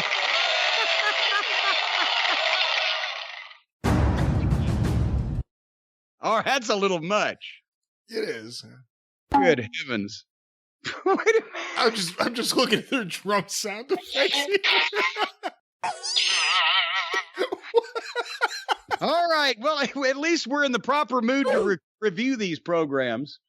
Should we talk about them real quick? Real quick. That's the funniest line of the show. Hold on. I'm training. What did you rip? Training. What was that even? I'm getting my fucking tearing muscles ready. Oh, NXT this week. I got to be honest with you. This show is never embarrassing. It's never really insulting, but it's only occasionally exciting. It's we'll get to it. It's but dull. It's a dull show. It's dull. There's moments, but at least it's not something to be laughed at instead of even laughed with, and something. It's not embarrassing, but it's just it needs some oomph. The package at the start, I'm still astonished that axe murders go unobstructed in this company. People could be fucking sodomized in the middle of the ring for hours on end and nobody bats an eye. But Adam Cole and the football player get out and get in a goddamn argument and send out the SWAT team, right? The big pull apart, including Triple H and Shawn Michaels. They opened the program this week, thankfully, with a little bit more star power than usual. I like the Karrion Kross and Scarlett entrance. As far it's cinematic, but it's cool. It makes them look like stars. It makes Scarlett is the star of the entrance. Unfortunately, maybe for Karrion Kross, this might be a Sable Marrow thing in the end. But it doesn't make the business look goofy for somebody to have a cinematic entrance. They're not cooperating with their opponent, and it certainly doesn't make them look silly or stupid here. So are you just against the Andrew Lloyd Webber entrance, or only when it interrupts matches? I just think it's kind of ridiculous. You're no fun anymore. It is just so like Broadway. But, but there's the thing. It is show business in some respects, and should be treated as that in some respects, just not in every respect and not in the wrong respects. But I don't have a problem with an entrance that is scheduled to happen, for a match that's scheduled to happen, to be cinematic and opulent and lit and the music and the whole 9 yards, because they're making a big deal of themselves. They're not cooperating with the opponents. They're not doing this while they're supposed to be doing a run-in to save somebody. It's not out of place. I think just like boxers, UFC fighters, everybody else has had dramatic entrances. I give them kudos. No one has had that. No one has had it where it's like a routine, where the lip sync. And where in the UFC or boxing? Well, but now hold on. Okay, with her lip sync, is that her on the recording? I don't know. It better be. Does she sing? Is she a singer? Well, goddamn, I don't know. The person singing it is not really a very good singer. If it's her, she could get away with lip syncing it. I was under the assumption that it was her actually on this music. If she's lip syncing somebody else, then no, then she should have a proper spanking. And then that's a nice thought. But then at the end, when they just like kind of hold their pose in the ring with all the smoke going around, they're staring off at nothing. I don't know. I don't like. Here's something you don't hear often. Jim Cornette, you're way too tolerant of modern wrestling. Well, and you're just too old and stuck in your ways, Brian. You're behind the times. The business has passed you by. We get Andrew Lloyd Webber entrances now. Come back to 1985 with me, Jim. All right. Well, I'm about to, because then the bell rang. And we had two bald guys in black trunks. Thank God Danny Burch had white boots on, or you wouldn't have hardly known the difference. I've made note they're certainly not hot-shotting the first match to win the ratings war, because have we seen Danny Burch in competition before as we've been watching NXT? And we've watched quite a few of them by this point. I feel like we've seen him at some point, but I don't even remember when. And at first I got confused. There was a lot of bald guys, seemingly. Yes, in NXT. everybody. So I was thinking, is this the guy from Imperium? I really wasn't sure who he was at first. Oni Lorcan don't have a goddamn hair on his fucking head either. Dude, we need to get a sponsor to help with hair growth. Actually, I think we may be onto something there. Well, then we need to give a special code to the fucking pro wrestlers these days. Used to, the guys lost their hair because of steroids. Now they lose it because they just shave it off on purpose. Anyway. They're not hot-shotting because Danny Burch, nobody knows who the fuck he is. They know Karrion Kross is pushed. So therefore, this looks to the average viewer, to the layman at home, like a match designed to showcase Karrion Kross and get him over. I found it to be too competitive for a match to get Karrion Kross over, and too bleh to be a competitive match. Burch, to me, looked like a baked potato.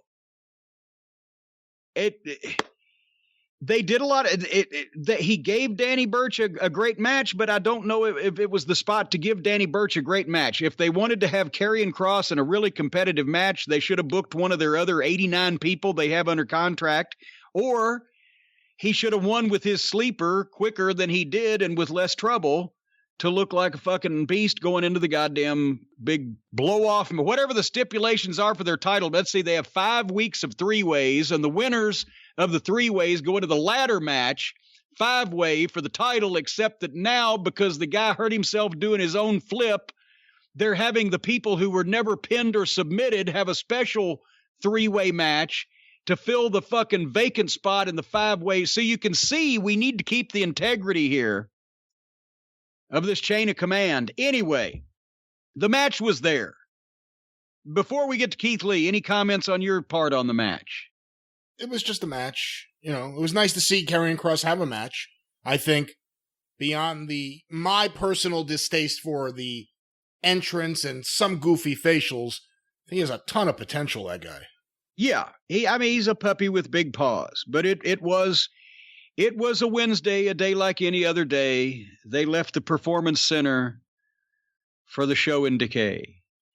Then Keith Lee comes out. Do you think he's listening to the program, Brian? Remember last week when Keith Lee got mad, and now Keith Lee came out and gave a good pissed off promo.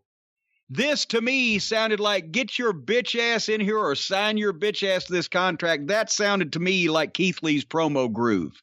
Did you want to pay more attention to him when you thought he was actually pissed? Absolutely. And that promo could have, his promo part challenging Karrion Kross to sign a contract could have been on Mid-South Wrestling Television 30 years ago, and everybody was, that was a good promo. All the guys in the back would have been, it was a good promo, because it was a good promo.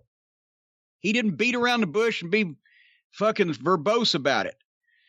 However, I see what they were going for here, and what happened next was he has the contract in the folder, and he has Karrion Kross sign it, and Scarlett, if you want, go back and watch. By the way, everybody should keep these shows on their DVR until we talk about them, because I'm going to tell you a lot of things to look for. When Karrion Kross signs the contract, hands the fucking thing back to Scarlett, she folds it up, and the pen is in the pad, the notepad, when it's folded up, because you can see it's not flat. They switch immediately to a shot from inside the ring where she's handing the thing back to Keith Lee, and the thing's flatter than 4 o'clock. So they switched it. But when she slides the thing back in, the notepad, the notebook, suddenly everything stopped. Did you notice this? Everything stopped, and there was a lot of dramatic looks amongst them. Silence. Nobody making any noise. Dramatic looks. Here's where they fucked up. If she had slid the thing that he just handed out back to him, and he had picked it up like I got what I wanted with a big smile on his face, and thought nothing of opening it up to fucking sign it himself, then this deal would have gotten over.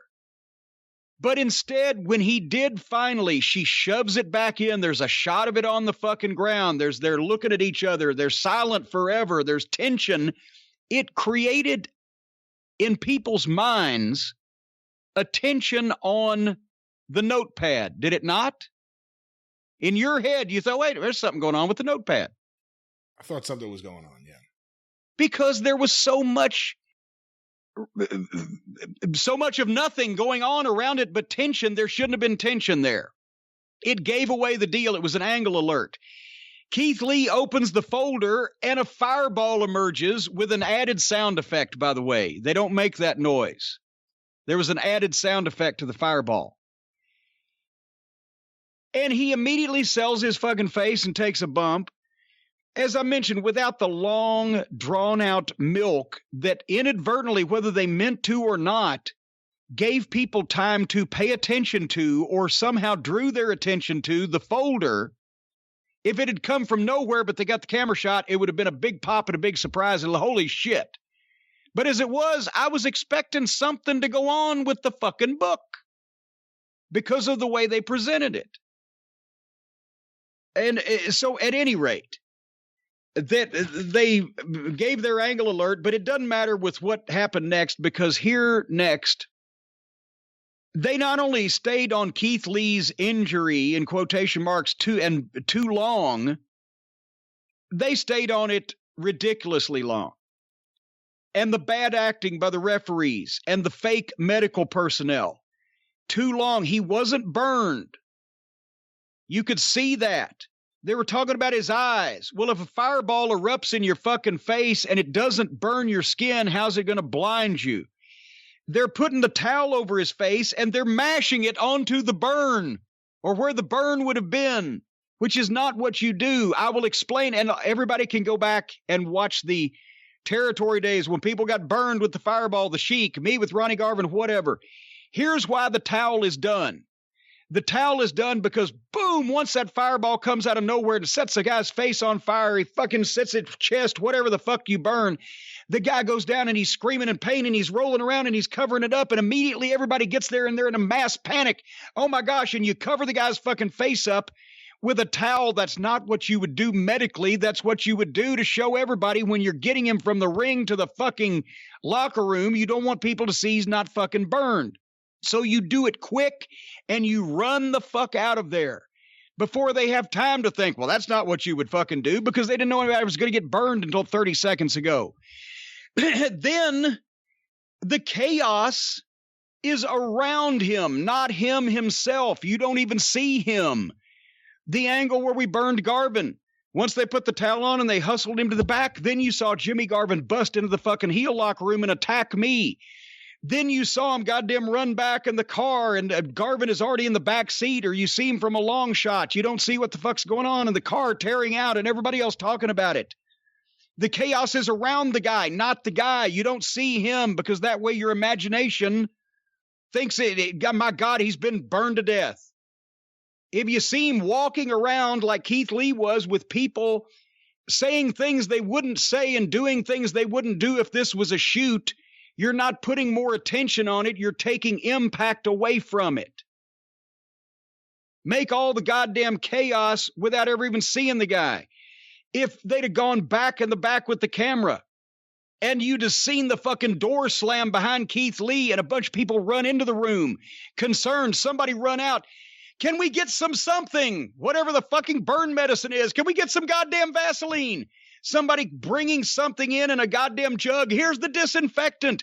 Somebody coming out with the phone. That's right. The address of the arena is such and such. Send the ambulance.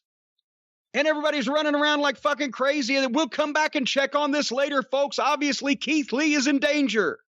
You don't have to see the fucking guy. He walked a half a fucking mile after having his face set on fire while they were tending to him. I'd have blown up from walking that far if I hadn't been set on fire first. And they stayed with it in picture through the next match entrance, and it looked phonier by the second. Now that I've said this, does that ring any bells with you? Yeah, I mean, what you're saying makes sense. I'm all for a good fireball angle. I don't know about the elusive cosmic fireball that popped out of the contract there. I wasn't a fan of that. You know, actually, Truth Martini was trying to get a book, because he had the Book of Truth in Ring of Honor. He was trying to get a book that fucking threw a fireball. And that's the last time I'd thought of something like that. But as soon as it happened, I was, oh, it's Truth's spot. Yeah, I mean, once again, even if you're going to do something that's unbelievable, if that's Karrion Kross and Scarlet the Witch, right? She can do these things. If she can do these supernatural things, at least make it look real afterwards, though. Or it could have been that you could have just fucking let fucking Keith Lee bend over and fucking take the contract from her and let her throw a fireball in his face. I don't fucking know. But all I know is the next match, Drake Maverick versus Killian Dane, got no love whatsoever. They started the match and immediately went to break. They came back and Keith Lee was being taken off in the ambulance finally, as Undisputed Era pulled up in a cheap rental from fucking Hertz. And we saw basically none of the match until the Undisputed Era hit and kicked shit out of both guys, got the microphone. And Adam Cole did a fucking wrestling promo. Looked at the camera, got mad, yelled, and swore to kick somebody's ass. For just a minute here, you could almost think that you were watching a wrestling program. I dare McAfee to show up next week. What'd you think, my boy? I'm glad they did something to stop the Drake Maverick match. Because I did not care at all about that. Hey, he was Killian me, not Killian Dane. That's good. That's good. When is the I was about to say Backlash. It's not Backlash. The Takeover. When is Takeover? Isn't it sometime in Greater September? Oh, okay. Wow, really? Well, because don't they have? It seemed like a lot of stuff. I mean, it's pretty imminent that you need to look that up because the Saturday night show where AEW gets preempted is now going to be on the 18th instead of next Wednesday. Saturday, August 22nd. August 22nd. Okay. Well, wait a minute. Hold on. So the 22nd is not a fucking Saturday. Yes, it is. No, it's a Wednesday. No, it's a Saturday. Saturday, what? August 22nd, not September, August. Oh, well, wait. Well, then how can August 18th be a Saturday? August 18th is a Tuesday. Well, where did I get that then? I don't know what calendar you Oh, wait a minute. So are they going to go head to head on the 22nd with the AEW Saturday night program and NXT's Takeover? Oh, I guess maybe. Well, now we got Saturday Night Wars. Fuck that. Holy shit. There goes your drive-through.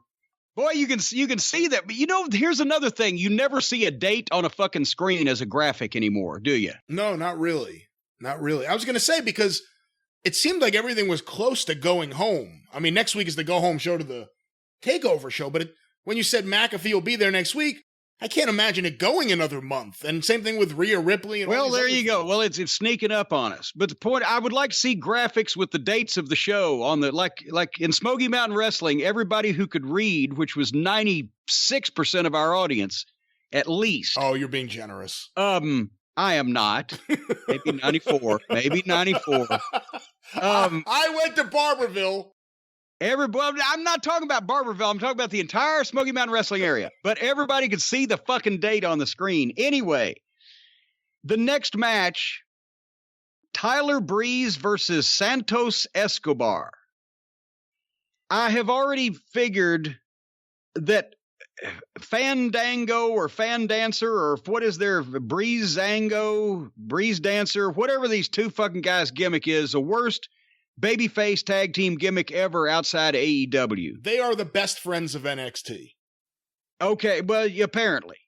But even when he's not doing his entrance because he's mad because this is a grudge match, he's even more boring than when he's doing his fucking silly fucking male Chippendale dancer entrance. And this was supposed to be a grudge match because they kidnapped Fandancer last week and threw him in the trunk of a car. These kidnappers got to get more original. So now Tyler Breeze wants to get even, but Escobar was basically all over him. I wrote, this is a note, Tyler Breeze looks like he should be in AEW. Escobar looks pretty good and he can work. Tyler Breeze looks like an average white guy in wrestling school, just to be honest.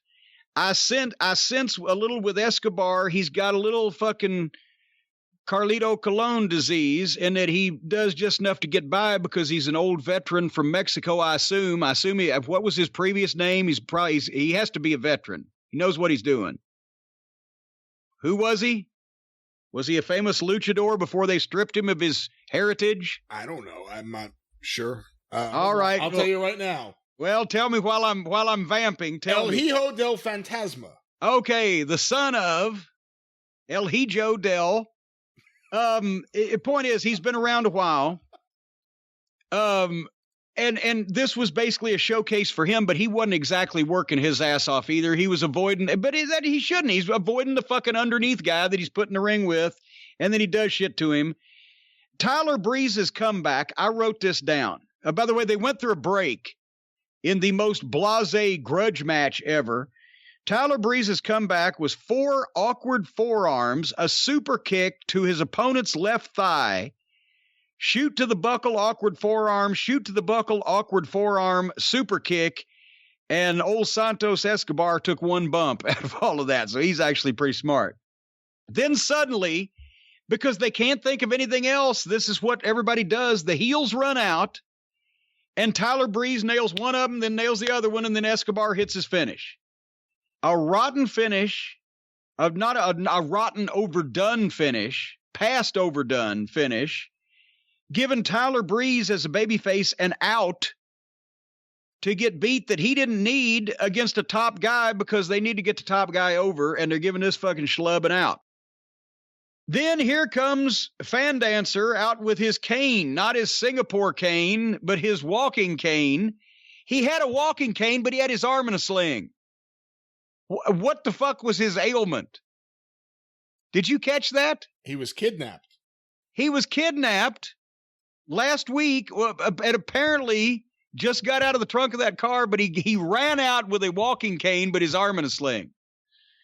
Anyway, he was hitting the heels with the cane, but then they got it away from him and beat him up too, and then in came Swerve Scott with a save, and there was no life to any of this whatsoever. This had it was just in mud, just in quicksand. It just bleh. What do you think?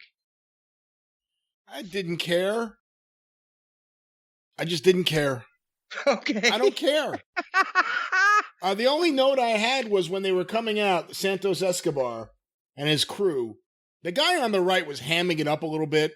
Like, he didn't look tough. He just looked ridiculous. But other than that, I didn't care. I don't care. Okay. Well, the next match, wait a minute. Let me crack open a brand new bottle of Sprite Zero. Hold on. Let me do something too. There we go. What was that? I ripped up my note. Because I don't care. Okay, Indy Hartwell versus Mia Yim. I like Mia Yim. She's a nice girl. She's a pretty good worker, and she won with a tap out. Next match. Damian Priest versus Bronson Reed. I was waiting for this one. Finally, a match I give a shit about between grown men. This happened, of course, they got in a little face-to-face confrontation last week and had a difference of opinion. But both these guys are nominally baby faces. So, yes, they had a little mouthiness and a difference of opinion because the bookers told them to. But I will say that I thought this was a good match. I've liked both guys better because I think there was a bit of a style clash here. And it's not anybody's fault. It's just, sometimes the bigger guy that does all the kicks and shit works better with a more mobile guy, and the bigger guy that's not tall but physically fucking huge works better with little guys that he can move around. I don't know. We found out Keith Lee is still at a local medical facility. He got set on fire and couldn't get taken to the hospital. I guess the hospital was full of COVID. The medical facility is still admitting. Anyway, these two guys, because it was a babyface match, they felt it out at the start, but it got going. And it was held back by being no clear babyface or heel with what either one of these guys can do. But Priest has great facials and has worlds of potential. And Bronson Reed finally hit a great power slam as Priest was coming off with a flip. He caught him, did a great power slam, boom, went off the top for the splash. Priest did not move in time. And I know for one thing, he was way out there because Reed gets some distance on his fucking splash. But if you go back and watch, when Reed stood up, there was one momentary foot bobble. And for a guy that size to be that nimble, it's amazing anyway. But he saved it by coming off, but when he saved it because he was a little off balance, he didn't go as high or as far as he normally does. You can see it when he pushed off too quick, and he didn't get the fucking height. And Priest, instead of doing two rolls, I always used to tell guys, when you're rolling out of the way of a top rope thing, don't just do one roll. Do two rolls and grab the ropes till like you're trying to pull yourself up. Because if you do one roll, especially tall guys will catch you with an arm or a leg or something, and other things can happen. Two rolls, quick succession, gets you out of the way. Boom, the guy fucking hits, and you're already pulling yourself up to your feet by the fucking ropes. Anyway, so he didn't move in time, and he missed him with most of his splash, but his legs hit Priest in the back. And then Priest went for his finish, but suddenly Bronson Reed double-legged him and jackknifed him 1, 2, 3.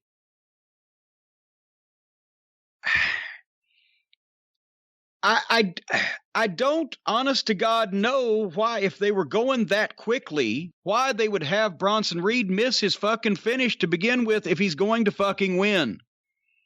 He missed his finish, so now it means he's missed his finish. But he didn't sell it long enough to be fucked up because Damian Priest barely had time to go for his fucking deal and he got jackknifed. He's going over. Let him hit the fucking splash. I'd rather get beat by that guy splashing me off the top rope than a fucking jackknife. They wanted to give Damian Priest an out. Damian Priest could have had an out if he's the one that put Bronson Reed up on the ropes. If he was going to picked him up, boom, and set him on the top and was going to goddamn hook him for the fucking big superplex. And Bronson Reed hits him with that fucking bucket head of his. Boom. Knocks him flat back and a splash real quick. Boom, 1, 2, 3. Get to the same fucking place. I don't know. What do I know? I've never called a finish. What'd you think? In general, I like the match. I think Damian Priest has a world of potential. He has a look. I mean, you have pointed it out week after week, but the more I watch of NXT and see everyone else on the show, his look stands out. He carries himself well. Surprised by the finish. Didn't like Damian Priest's shocked face afterwards. He looks like such a kind of a cool, badass, tough kind of guy that you don't want to see him completely all bullshit like that. Yeah, he should be angry. Like, what the fuck? Yeah, exactly. But other than that, it was all right. It was all right. Two guys with a lot of potential. I think more potential for Damian Priest. I wouldn't have beat him, but maybe I see him in a different way than the creative team at NXT does. Well, I'm sure they're going somewhere with it, but we shall see if this is not the last of the drama between these two. Anyway. If he wins the North American title and then then you've set up a challenge. You've set up a challenge perfectly, but we'll see what happens. Cameron Grimes did a promo. What a fucking heel. I just like the fucking guy. He's an old-time wrestling fucking guy. Then we had a ladies tag match. Casey and Caden against Mercedes and Aaliyah or Ayala or whatever with Robert Stone. It's Aaliyah. Aaliyah. And I wrote, do I have to watch this to see Mercedes Martinez? And then Robert Stone starts cutting his promo. He's not wearing socks, by the way. He's wearing a suit. He's not wearing any socks. He asked Casey to join his team. She went to slap him. He ducked. She held up. She stomped his foot. And he rolled out of the ring while overacting, selling his shin. And that's when I said, I'm done. So I fuck it. Seriously. Here's the thing. You don't have preliminary managers, for one thing. There's no such thing, or there shouldn't be, as a preliminary manager. He's not the preliminary manager. He's the women's division manager. It'd be like if there was a manager in Glow. Okay, well then, Glow. Well, there you've just answered your own question. There's no reason for Glow to exist to begin with. If he is fucking Rhea Ripley or Charlotte's manager or fucking Becky Lynch whenever she has her triplets and comes back or whatever, or I don't know what the fuck, but he's just overacting. He's involved with preliminary people. You don't give people managers if they're going to be in preliminary matches. If it's not main event talent, money drawing talent, top level talent, and they have a fucking manager, it's just distracting and goofy. Mercedes Martinez hit her finish on Casey, which was the right thing to do. Put Mercedes over. Because I did zip ahead, but just to the finish. And then Rhea Ripley makes an entrance, has the face off with Mercedes. They get in the fucking brawl. Here comes the other fucking girl. Shotzi comes out and makes the save with her green hair. I heard somebody stole her tank. Is this true? I believe our tank and other things were stolen. However, just before we started recording today, I didn't read it, but I saw something on Twitter that the police have returned her stolen items. So they pulled the tank over. They found the tank. Well, it was only going 3 miles per hour. Well, there you go. It's because he was still dragging Robert Stone under the undercarriage from last week. Anyway, this was a nice tease for Mercedes Martinez and Rhea Ripley, which I want to see in otherwise bleh. Bleh. You have any thoughts? I liked it. I actually enjoyed the match. I don't just dismiss women's wrestling, unlike some people. In this case, I dismissed the comedy manager because he's being funny on purpose. It's not the fact that the manager's supposed to be funny, but he's not supposed to let us in on it. He's being obviously painfully straining funny on purpose. He definitely overacts. It's definitely overly shticky. No one could watch that and believe that he genuinely behaves like that when there's not a camera around. Yes. And I think that's a mistake. With that said, I actually enjoyed this match. I think that I've really gotten a kick out of Aaliyah the last several weeks since her association with Robert Stone began. And even the way she was kind of hamming it up for the camera as Mercedes Martinez was walking out like a badass. I thought this did a good job of setting up, once again, Rhea Ripley and Mercedes. Just take Robert Stone out of the equation, maybe.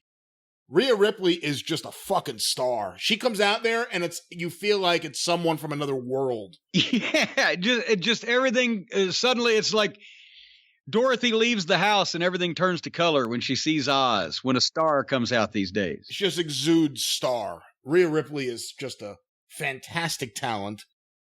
And I wish they had been building up a Rhea Ripley, Mercedes Martinez feud without Robert Stone in the middle of it, because you keep saying comedy manager, and unfortunately, I think that's only fair. Because like I said, it's bad acting. It's behaving in a way that no normal human being would behave. So why should we think any of the people associated with him should be treated seriously? But with that said, I am looking forward to On TakeOver, which is indeed on Saturday, August 22nd, to seeing Rhea Ripley versus... Wait a minute, they ought to be paying us too here. We give Jericho and his little fucking play friends free publicity. Now we're selling NXT. If we can't promote the whole world around here. Well, haven't you heard? You and I are pining to get jobs from Vince. I heard one person on Twitter said to Brian Last, "You're just angling for a job." Like, if you have ever angled for a job of any kind, yes, much less from Vince. Did you see my reply? I want to be chief brand officer. Well, yes, and I think you do a wonderful job of it. That's right. I'd be telling everyone the brand sucks. Well, as long as you got somebody big enough to hold everybody down before you branded them. Anyway. But I'm looking forward to the match. Rhea Ripley and Mercedes Martinez. I actually do want to see that match. I will watch that as well. Can you explain to me what the fuck is going on? How can Johnny Gargano and Candice LeRae be both boring and weird at the same time?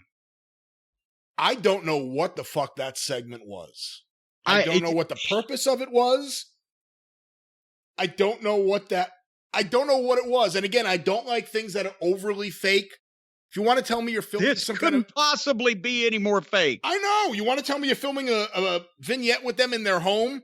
Okay. But then all of a sudden the camera changes like its look and she gets demonic and whatever the hell. I don't have any time. Johnny Gargano has had some really good matches. I love the matches with FTR and DIY. I wasn't as high on the Ciampa matches because I thought they were just excessive for no That's what they had, like 6 matches in the same match a lot, right? Yeah, there was a lot of that. Other than that, he just bores the shit out of me. And even this, I'm like, what is this? Well, let's tell the people who didn't watch. They're in their apartment or something. Johnny Gargano and Candice LeRae. He's climbing a ladder. He's going to change a light bulb. She is telling a bedtime story to their dog. A nice, cute bulldog there. So suddenly she gets weird and starts talking about her issue, and the camera starts blurring, and the cameraman suddenly is on LSD and a whole weird sound effect thing. And then you get a shot of him. He's on the ladder, and he's hearing her, and he said, "What are you talking about?" And then it's normal again. And then he does the same thing on top of the ladder, and the cameraman's on acid again, and the whole thing gets spooky as he's cutting a promo, and then she fucking interrupts. This is, I don't know what the fuck it was, but this is not only a weird, boring couple. How can you be boring and still be weird? And how can you be weird and still be boring? They do it. The only time in real life I've ever seen it where it starts off regular and then all of a sudden the camera work gets all goofy and it looks weird is whenever I got a tape from Mike Lano back in the day.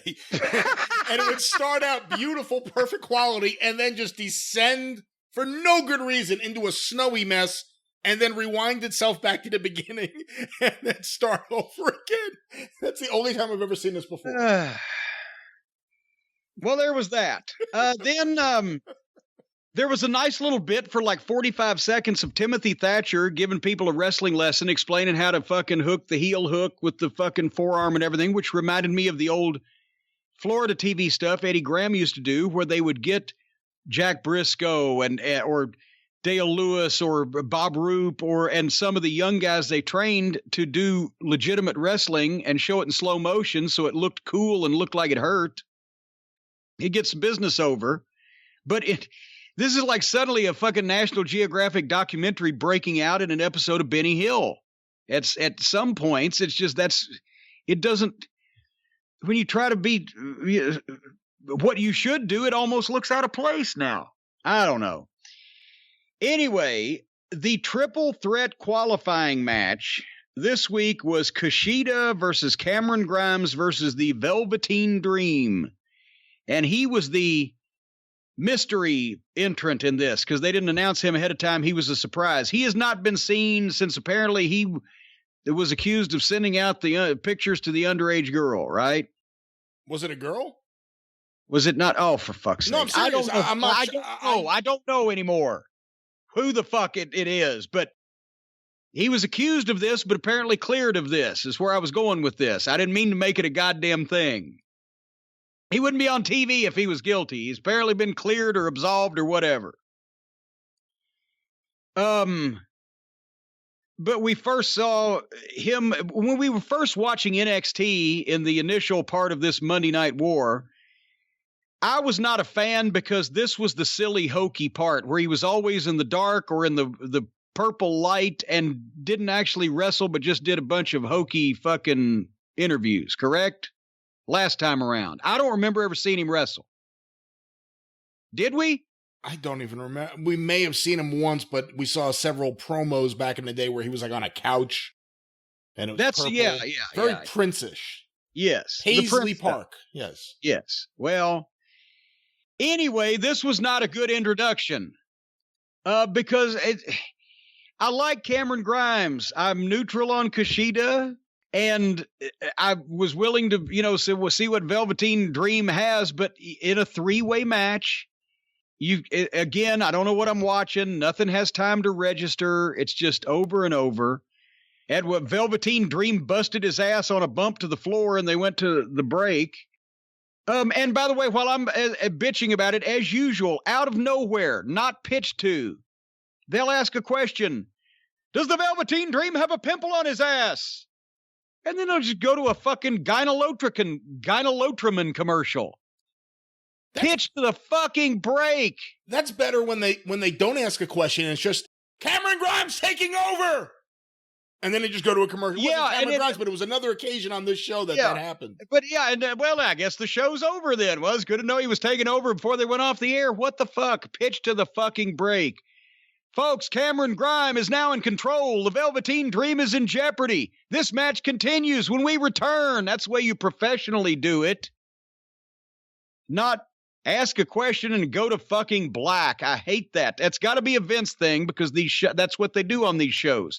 And you can hear Michael Cole's fake excited voice, whether it's him or not, one of his descendants, asking a goofy question when everybody's in a fucking static position and nothing's going on. And, pitch the fucking break and welcome people back on the other side.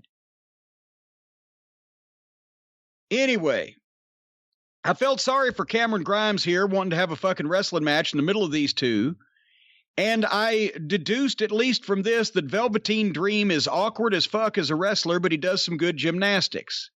But physically, he looks to me like Rocky King.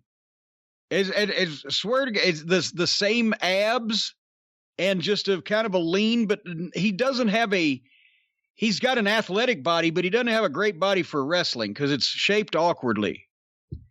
Anyway, Cameron Grimes and Kushida did some kind of awkward-ass, stagey, and dangerous double flip off the top rope for no apparent reason. Could have instantly killed either one of them. And then, at least it was the best result possible, Cameron Grimes stole the win over Kushida from the Velveteen Dream when he came off with his fucking double foot stomp. And that was, at least Cameron Grimes won. So I was happy about that. But then Velveteen Dream has been a babyface, but he gets mad because Cameron Grimes stole the win and beat up Kushida. If he was mad at Cameron Grimes for stealing the win, why did he beat up Kushida? I guess he turned heel. But so he beats up Kushida, and then Finn Balor comes in and they have a face-to-face, and well, there you go. I guess Velveteen Dream won't do that anymore because that face-to-face they had. I don't know what the fuck was happening here. What the fuck was happening here? I can't answer that. I don't like Velveteen Dream. And whether it's fair or not, after all the stories we heard, he just creeps me out now. I don't see him as a baby face I can get behind. He's a heel I just don't want to see on my TV. Not a fan. Really like Cameron Grimes. Kushida is excellent as a wrestler. I'm not saying he showed it here, but he's a really I know he's good. He's a smaller guy. He's a kind of a bland guy, and he's a guy that doesn't get any promo time, and probably, I don't know how his command of English is, but probably if he's like everybody else, whether he speaks English or not, wouldn't be that great of a fucking promo. Well, again, I'm not justifying his Marty McFly gimmick. I didn't know he had a Marty McFly. He dresses like Marty McFly when he was in the DeLorean going back to 1955. Okay, well, see, I zip through the entrances because it saves time. But here's the thing. Kushida is one of the most talented guys they have, literally, in the ring, in terms of what he can do. Super talent. I do not think we've seen him once before. Not once. If he was in AEW, and I'm not saying this is a shot at AEW in any way. If he was in AEW, he'd be on that show every single week. Oh, yeah, well... He'd be on that show every single week. We have not seen him once. That's not fair because everybody in AEW is on every single week. The ones they can get there due to the virus because they've got nobody else to fucking put on that fucking stinker. Anyway. We have not seen him once. I'm happy Cameron Grimes is getting into that match, which will be a train wreck at TakeOver. I love this promo we did earlier. I'm high on him. I hope they use Kushida a little better. I personally am not a fan of the Velveteen Dream. But, I'm also 40 years old, so maybe I'm not in the demo that they're looking for. Yeah, because you're over the hill. You're just screaming at clouds. Yeah, we have a lot of great clouds here. I welcome my clouds here. Yeah. Everybody thinks I'm screaming at the clouds. I blow kisses. I welcome them. I blow kisses. I do that too. Hello, clouds. You're a cloud lover. You're very puffy today. Yeah. Yeah. It's just people I tell get the fuck out of here. Now, you skipped something on this show. What did I skip? That I really liked, and you probably wouldn't have, if I had to guess. But they did a couple packages, one for Dakota Kai, one for Io Shirai, building up to their match at TakeOver. Yeah, I skipped that stuff, yeah. I really liked it. I'm really high on Dakota Kai. I think Dakota Kai is one of the best. You're high on Kai? I'm high on Kai. There's a new shirt. You should be the chief brand officer. Wasn't that one of the groups during the Attitude Era? High on Kai. But I'm high on Dakota Kai. And I'm actually looking forward to that match, too. And Io Shirai actually did a pretty good promo, part in Japanese, part in English, talking about Dakota Kai turning on everyone she's ever had anything to do with and being frightened of Shayna Baszler way back in NXT. I really like Dakota Kai. Dakota Kai is, out of all the women there, I'd say Dakota Kai and Rhea Ripley are the two. Not to take anything away from Mercedes Martinez, but those are the two that I would put on the main roster and do something with immediately if I had. You're fawning now. Dakota Kai. Dakota Kai. No, she's really, honestly, she was a great babyface that you felt sympathy for. And she's just been a fantastic skanky heel. And I think she's really good. I think she's really, really good. I'm high on Dakota Kai. Remember that? Rick James. I'm high. I can't come down ever since you came around. I'm high, and that's no doubt. I feel so good, you're so far out. Baby, baby, baby girl, you know you turn me on. You're so sexy, sister, sing your song. Baby, baby, baby girl, you turn on all my fires. And your kisses make me higher. I'm high, high on your love. Well, Mary Jane girl, sing. All right, anyway. To hear you do a high-pitched voice is pretty funny there. Oh, any other Rick James songs you're going to I'm high on Dakota Kai. All right, and that was the show. Finn Balor and Velveteen Dream face to face. Face to face, they faced each other, stuck out their bellies, and run at each other when the crash came and the dust fell. Velveteen Dream was felled. All right, anyway. Now I had to leave my seat in front of my big screen TV. I had to go down, hide in the basement, close the drapes, etc. As I mentioned, make sure nobody was around, put the blanket over my head, and watch the little portable TV so that nobody would know that I was watching the forbidden program. And folks, remember, you're sworn to secrecy. Don't tell anybody. I could be highly fined by the AEW board of directors that meets every Thursday at noon on the front porch of Funk and Wagnalls. So, anyway, this television program on August 12th, All Friends Wrestling, started out with two of the friends, the Young Bucks, entrants, all 390 pounds of both of them, and they are immediately... See, they're in this ratings war. That's why I said NXT wasn't really fucking firing a goddamn hot shot in this ratings war, because they started out with Karrion Kross and getting a win. These guys start out with who is allegedly their top tag team in their own minds, and suddenly, before the match even starts, they're jumped by 3 members of the Dork Order, and the great tag team is laid out by 3 masked children. Then, correct me when I say something that's untrue, Brian. They lay the Bucks out, and then they throw Nick over in the corner, Matt, Road Warrior Buck over in the corner somewhere. They dump Balding Buck into the ring. Then Pizzeria Uno and Dick Grayson come out. I know his name is Stu, but JR likes to call him Dick, and he looks like one. So Pizzeria Uno and Dick Grayson come out. They're the Dork Orders that are supposed to wrestle this match. And they get in the ring with the 3 minions on the ground after they've already beaten Balding Buck up and dumped him in the ring. And the referee rings the bell to start the match with 2 heels, 3 on the floor, and 1 babyface in the ring. And now the match can start. Are you with me so far? Oh, I'm with you. A minute in, folks, watch this. Go back and watch that. I told you, keep it on your DVR. A minute in, Balding Buck fires up, and he goes to hit the ropes to come off with an evil offensive maneuver, right? But Pizzeria Uno is on the apron, and he was supposed to spread the ropes out, put his leg over the middle rope and pull the top rope up. But since he was all the way in the corner where there's the least slack on the cables, and B, fucking late to the fucking task to begin with, he spread the ropes out about 2 inches, and Nick just flew straight through head first onto the floor through the ropes that were almost exactly the same place they would be in if he had run to hit them and spring and come off of them.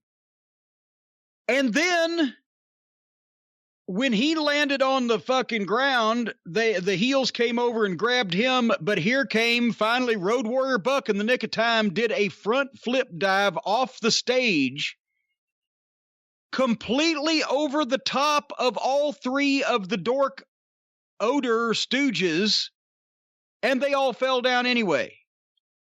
He landed on his feet after rolling over the back of one of them, and the other 2 in the front, who he never even touched, just fell down. Did you see this?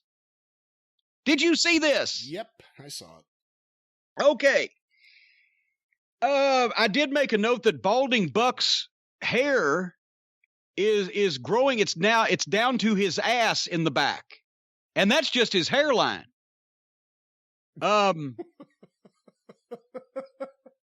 He looked like fucking Shawn Michaels in the back and fucking Steve Austin in the front. At one point, if Crystal Gale joined the Mongols, Crystal Gale as the Mongol.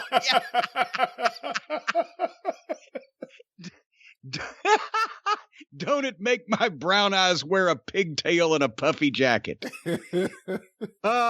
Stu Grayson, don't call me Dick, got a headlock with his right arm and tagged out with his left at one point on one of the opponents.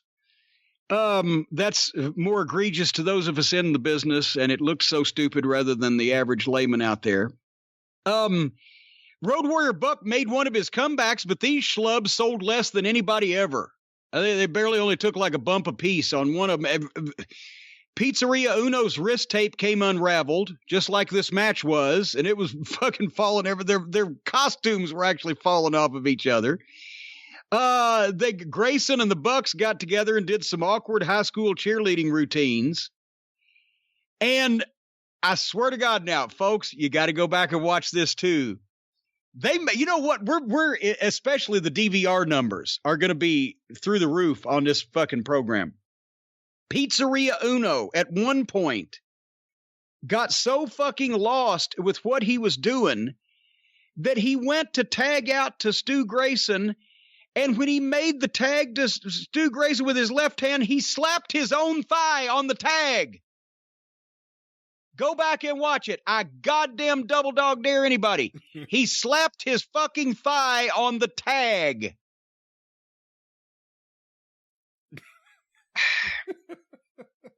I realized at that point that Pizzeria Uno's entire outfit and presentation looks like a pissed-on charcoal brick at a campfire.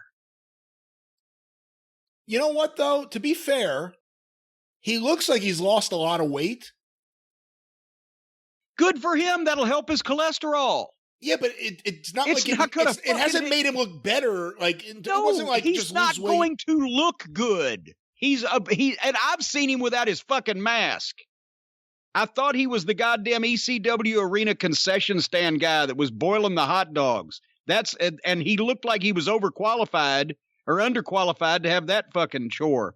This is the blandest, most plain, just ass-face looking motherfucker you've ever seen. He's never going to look good physically, facially, whatever, or in a wrestling ring. This went forever, so I checked, and I was 7 minutes into this thing. Backslap tag. I think this match was bad, but I think the next one, I don't think. No, wait a minute. Is it this one? There was one that I never saw a legal tag made. I think it's the next match. Anyway, they got some heat on old Road Warrior Buck, old Matt. They got heat on him for a while. And then he killed it by making his own comeback, bumping both heels, and then doing a comedy bit where he crawled under the ring and then crawled back out to try to make the tag to his brother, which would have worked if he'd gotten the tag. They almost did something right here. They get heat on fucking Matt. He starts making his own comeback. He throws numerous shots. And I've always said, you can't make your own comeback. You have to fight back, but you can't go too far and you must be stopped down, or elsewise you've made your own comeback and you've shit on your fucking hot tag to your partner. He makes his own comeback. Both heels take a fucking bump for him. Then he's on the floor surrounded by the other minions. He ducks under the ring and fucking crawls under the ring. And as they're going to get him, he comes out the other side, rolls in the ring, and goes to tag, and they cut him off. If he had fought back with a few punches and they had fucking pickled him and he had taken a bump to the fucking floor and all the heels are fucking laughing instead of watching him, and he crawls under the goddamn ring and comes out the other side, they turn around, it's too late, and he gets the tag, that would have been a pop. But he makes his own comeback and then just gets stopped by the heels being a resourceful babyface. He's a fucking idiot. Then Balding Buck made a comeback and actually said to the camera, which was picked up on the microphone and then reinforced by the announcers who repeated it, best comeback in the business.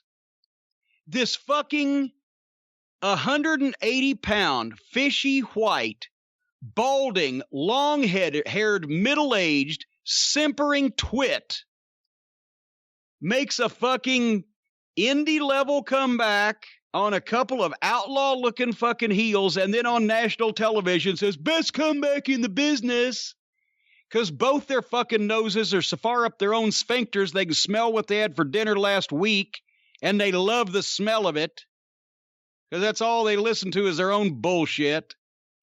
And then it struck me that this was Shawn Michaels' level of unprofessional without the level of his talent on the comeback, which was a joke. So, best comeback in the business. Yeah, get back to me when you work on that one, you little fucking skin-back fucking penis. Best skullet in the business. Now that I'll go with. Anyway, then they did some more contrived, flippy, stupid, and illogical things to the heels. I wrote at this time, why can't they even imagine a match that makes any sense? Then they did the most contrived, phony-looking, four-way tumbling routine that I've ever seen for a 2 count. That's the only way I could describe it. It's one of those ones where the opponents just broke down any fucking pretense and started aiding each other, and they walked across somebody's shoulders, and I don't fucking know. The whole thing, especially the Dork Order, but then when they get with these guys, they look like a family tumbling group on America's Got Talent, except those people are really awe-inspiring with what they do, and they're a little bit more violent. But it's a fucking tumbling. Then they threw Matt Jackson down the entrance tunnel, and 3 guys in the Dork Order mask block the entrance, and they go to do a double team maneuver to Nick in the ring, and suddenly he foiled it and rolled up Fat Boy 1, 2, 3. So, one babyface beat 5 of the fucking heels in their supposed, well, who knows what a top heel group is in this fucking fiasco. 1 against 5. Should have waited till a few more showed up to help the 5. Did I recap it approximately correctly? Yeah, approximately. Was there anything redeeming in this match to show that anybody had a fucking clue about how to perform on a major league level? I'm sure if you're a fan of the Young Bucks and their style of matches, you probably really enjoyed this. They did a lot of tricks. Unfortunately, they're doing a lot of the same tricks over and over. Go ahead and rip this one up. That's fine. Tricks. Silly Wabbit. Tricks are for kids. Stu Grayson has impressed me lately with what he could do. Unfortunately, he's in there with... I'm not a fan of the Young Bucks style of match. And if you want to tell me that they're going to do a lot of the things they do within the confines of a traditional tag team match with rules and without just constant chaos and just, it's not the kind of wrestling I like. It's not the kind of wrestling a lot of people don't like. There was a double negative in there, but I got where you're coming from. Yeah, It's not a kind of wrestling, though. It's kind of tumbling. It's kind of performance. But we're really taxing the definition, aren't we, with wrestling? I've watched some of their stuff with my kids who are gymnasts, and they don't look at them like wrestlers. They look at them as guys trying to do gymnastics. And I'm just not a fan of the Young Bucks style of matches. To me, it doesn't do it. But again, to a lot of the AEW fans, this is exactly what they want. And I'm sure to them, it was a perfectly acceptable Young Bucks performance. There is a guy in Germany that we know for a fact likes having his balls nailed to a step stool. I don't know this. I've heard you speak of this gentleman, but I'm going to just throw out there, I don't know this for a fact. We're going to call him the step stool gentleman. We'll ask some of your old friends still have that videotape, I'm sure. You know a bunch of people that circulated that tape quite a while back. Anyway, Adam Page and Kenny Olivier did a little sit down because it's tag team appreciation nights. They're talking about who their favorite tag teams were. And of course, Olivier picks the Young Bucks, and Page is like, "You don't pick us," and neither one would have been correct. However, here's another thing to think about. They wanted this, and I'll use his proper Christian name for this statement. They wanted Kenny Omega to be a goddamn television star in the wrestling business in the United States of America, right? This is what they were predicting was going to happen. Can you imagine? This is why he doesn't do any more promos. This high-pitched, sappy, fucking goofy voice on a top babyface. Play an audio tape. Play an audio tape of Steve Austin. Play an audio tape of Ric Flair. Play an audio tape of Terry Funk. And then play an audio tape of Kenny Olivier and listen to the voices and listen to the style of delivery and listen to the conviction and listen to, in Olivier's case, the lack of conviction or feeling or manliness or any fucking thing, but just goofiness. Fucking joke. Finally, we get to the MJF campaign portion of the proceedings. And I know you boomer.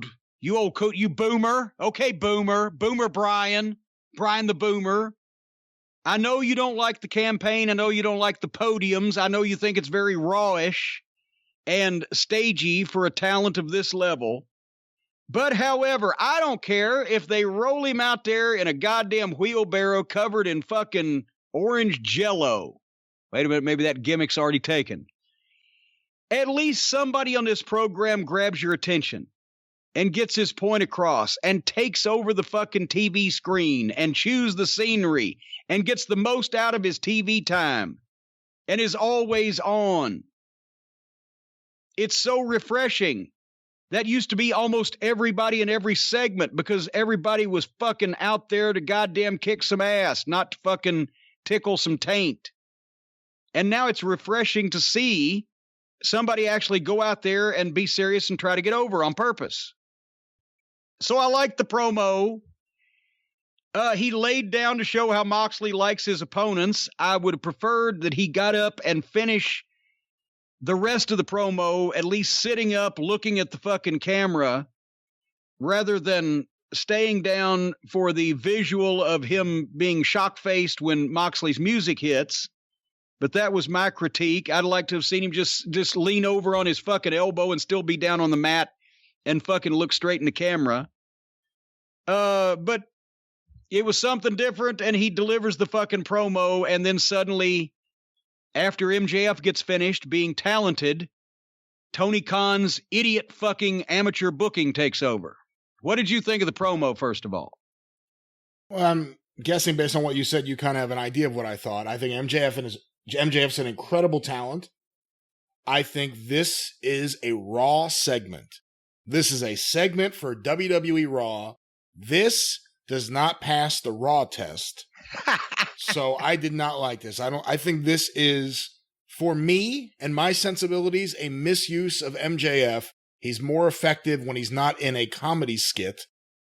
Don't like this whatsoever. Once again, I want to remind everyone, we were promised an alternative to WWE, not alternative WWE. No, you can't hold them to what they promised us 9 whole months ago. That's ancient history.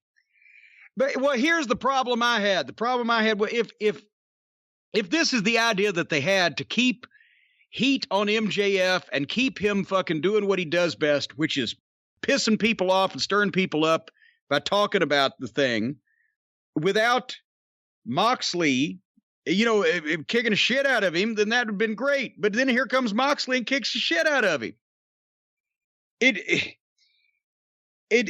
Suddenly Moxley's music plays. MJF sends Wardlow and all of his stooges to the openings because he always comes through the building. So, of course, now he comes out the entrance. And he comes in from behind MJF and just beats the shit out of him, hits him with his fucking finish, and leaves him laying there and knocks over the podium. As I always say, why don't you just piss in his mouth while he's down there? What fucking blithering idiot thought that this was a good idea 2 weeks before the fucking big show or the pay-per-view or whatever they're trying to fucking foist off on us? MJF has had heat. He's been running his mouth. He got just enough steam, and Moxley's been pissed keep Moxley from doing anything about it until they have to fucking pay to see it, you fucking morons. Now, thankfully, Stone Cosplay saved it when he cut a promo in the back, said, well, we're not even yet. We're not even, that's a big save. Instead of, and Moxley could have come out and been held back by Wardlow and the fucking other stooges, or been held back by the agents and the referees. We don't want him to get in the ring, but he's ready to. And there's fucking MJF laughing at him behind Wardlow in the ring, blah, blah, blah. So Moxley comes out, kicks the shit out of the guy, leaves him laying there, hits him with his finish, and he's unconscious, knocks over his fucking belongings. But we're not even, not till the pay-per-view. No, you're fucking even. Fucking amateur fucking Bush League idiots. You're fucking even. Kill this, ruin this too. You don't know what the fuck you're doing. Like Moxley would have not been as over as he is, whatever level that you think that may be, it would not have been diminished one bit if Moxley hadn't got to MJF here. If he'd either been foiled or just been held back, or maybe he wasn't even there.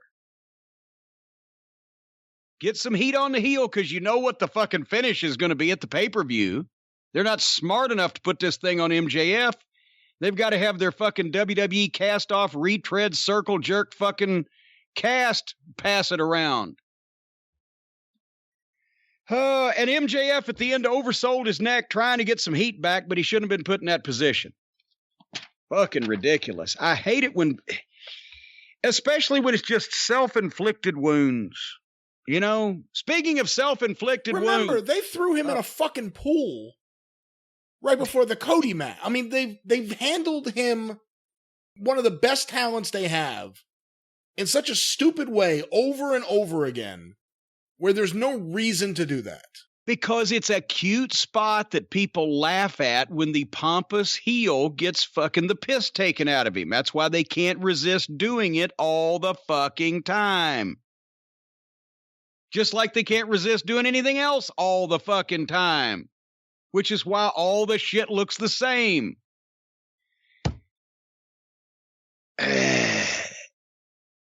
Next up, remember Matthew Hardy is going to be himself. Now apparently Matt Hardy is really he's Matthew Hardy. He's gone all the way to his real life persona as a citizen of Cameron, North Carolina. He can't even be Matt Hardy. Now he's got to be Matthew Hardy. He was introduced by Officer Bar Brady. Officer Bar Brady, I quote, pitched the interview to Matt Hardy with this statement.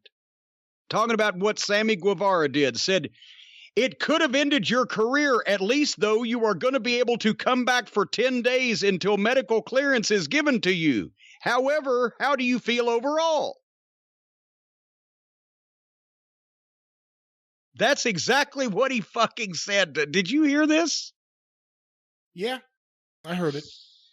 So anyway, Matt started fucking talking as himself. And I thought he was going to be himself, right? Apparently, we're going back and we're doing the whole thing over. It's on fucking repeat. He started talking. Then he started cracking up. Didn't he crack up and go crazy last time this whole thing started? He was broken before he was woken. He cracked up, thought he saw Sammy Guevara, jumped the guy, started beating him up, and it turned out his poor old referee, Mike Posey. But he had a cap on like Sammy wears. Yeah, by the way, where was he going? Why was the referee just walking right by the promo with this whole his cap on, his jacket on? Why? In something in attire that a white kid from fucking Georgia like Mike Posey would never wear. He was walking by the live interview on the television program because it was the closest way to get to the shitter. And he had his coat on over his referee shirt because it was cold in the building because they can't afford the heat. It's Florida. Well, they still can't afford the fucking heat. They can't get the heat. They can afford the heat. They can't get the heat. Yeah. All right. So anyway, up next, I had high hopes for this. The TV title, Scorpio Sky, the challenger, somebody we actually know, not the fucking outlaw mud show goof of the week like Horror House or fucking whoever else Cody's been trying to drag a match out of. Scorpio Sky, great athlete, known talent, against Cody for the TV title. Cody comes out with Arn Anderson, Brandy's action figure, Allie, formerly Bunny, formerly the Butcher, the Baker, and the Candlestick Maker's manager, plus QT Marshall and Dustin, his brother. And now even the announcers are making fun of the size of the entourage. And Brandy was holding her action figure in a very strange way. Almost like she was giving herself the middle finger up between her legs. I don't know what the fuck she was doing. What? You go back and look at it. She had her hand, she was holding it like she was splayed out on a goddamn fuck. I don't know what the fuck. And Justin Roberts introducing Scorpio Sky sounded like a leaky balloon. Did you catch that one? Can I say something? Please do. I know what it's going to be. This is the point this week where I want to say Justin Roberts is the worst ring announcer in the history of the wrestling business. He is so bad. He's the worst announcer they have. And they have others, including Brandy, who's standing there apparently fingering her figure. Dasha's there. Dasha's great. Justin Roberts is worse than the announcers on Raw. He's worse than the ring announcer on NXT. He's just so bad. And each time I say this, more and more people write and go, you know what? I've been paying attention. He really is atrocious. Wait a minute. Scorpio! How about, did you hear they announced Cody as the Prince of Wrestling? Yes.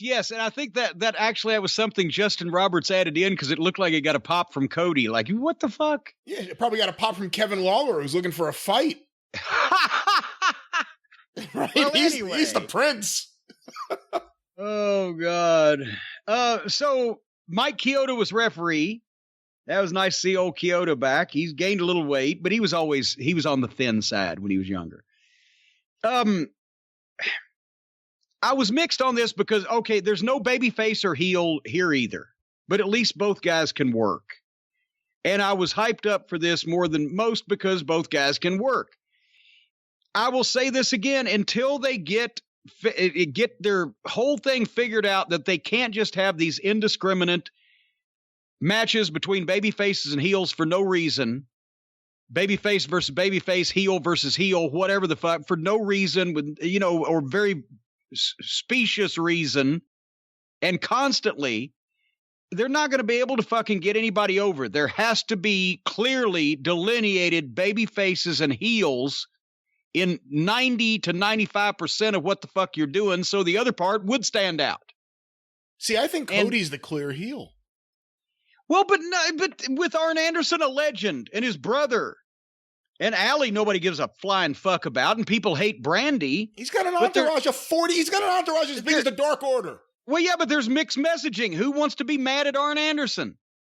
And besides, if he's going to be the heel, then switch heel and be a heel. Don't be wishy-washy. The only thing worse than a guy who's not a heel or not a babyface is a shade of gray, because a shade of gray in the middle is another term for bleh. So anyway, the first 45 seconds here would better work than in the first 45 minutes of this program, because they can go. And then they took a big double bump over the top and broke out in a fight and went to the break. And they come back, and then Scorpio was working as a fucking heel. And honestly, that slowed it down. Because Scorpio Sky should not be working as a heel getting heat on a fucking babyface selling.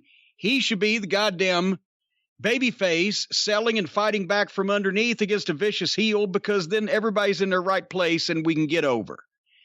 But until, as I said, they get their babyface and heel straightened out, they're going to have all these issues with most of their matches not meaning anything.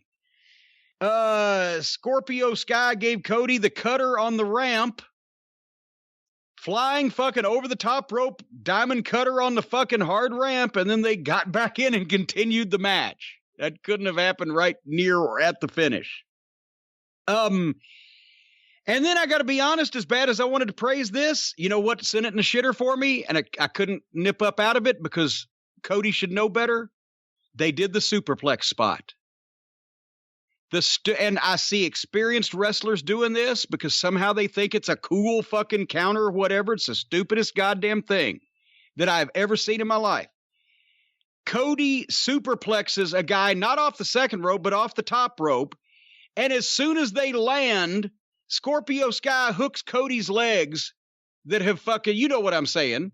Guy gives a suplex, his legs, when they land, his legs are up in the air. And the guy that just took the suplex uses his legs to hook Cody's legs. 1-2, kick out. And then both of them, go back and watch, immediately within 5 seconds, jump up to their feet and are active, picking each other up and dropping behind each other, with neither one selling. The fall, the superplex off the top rope.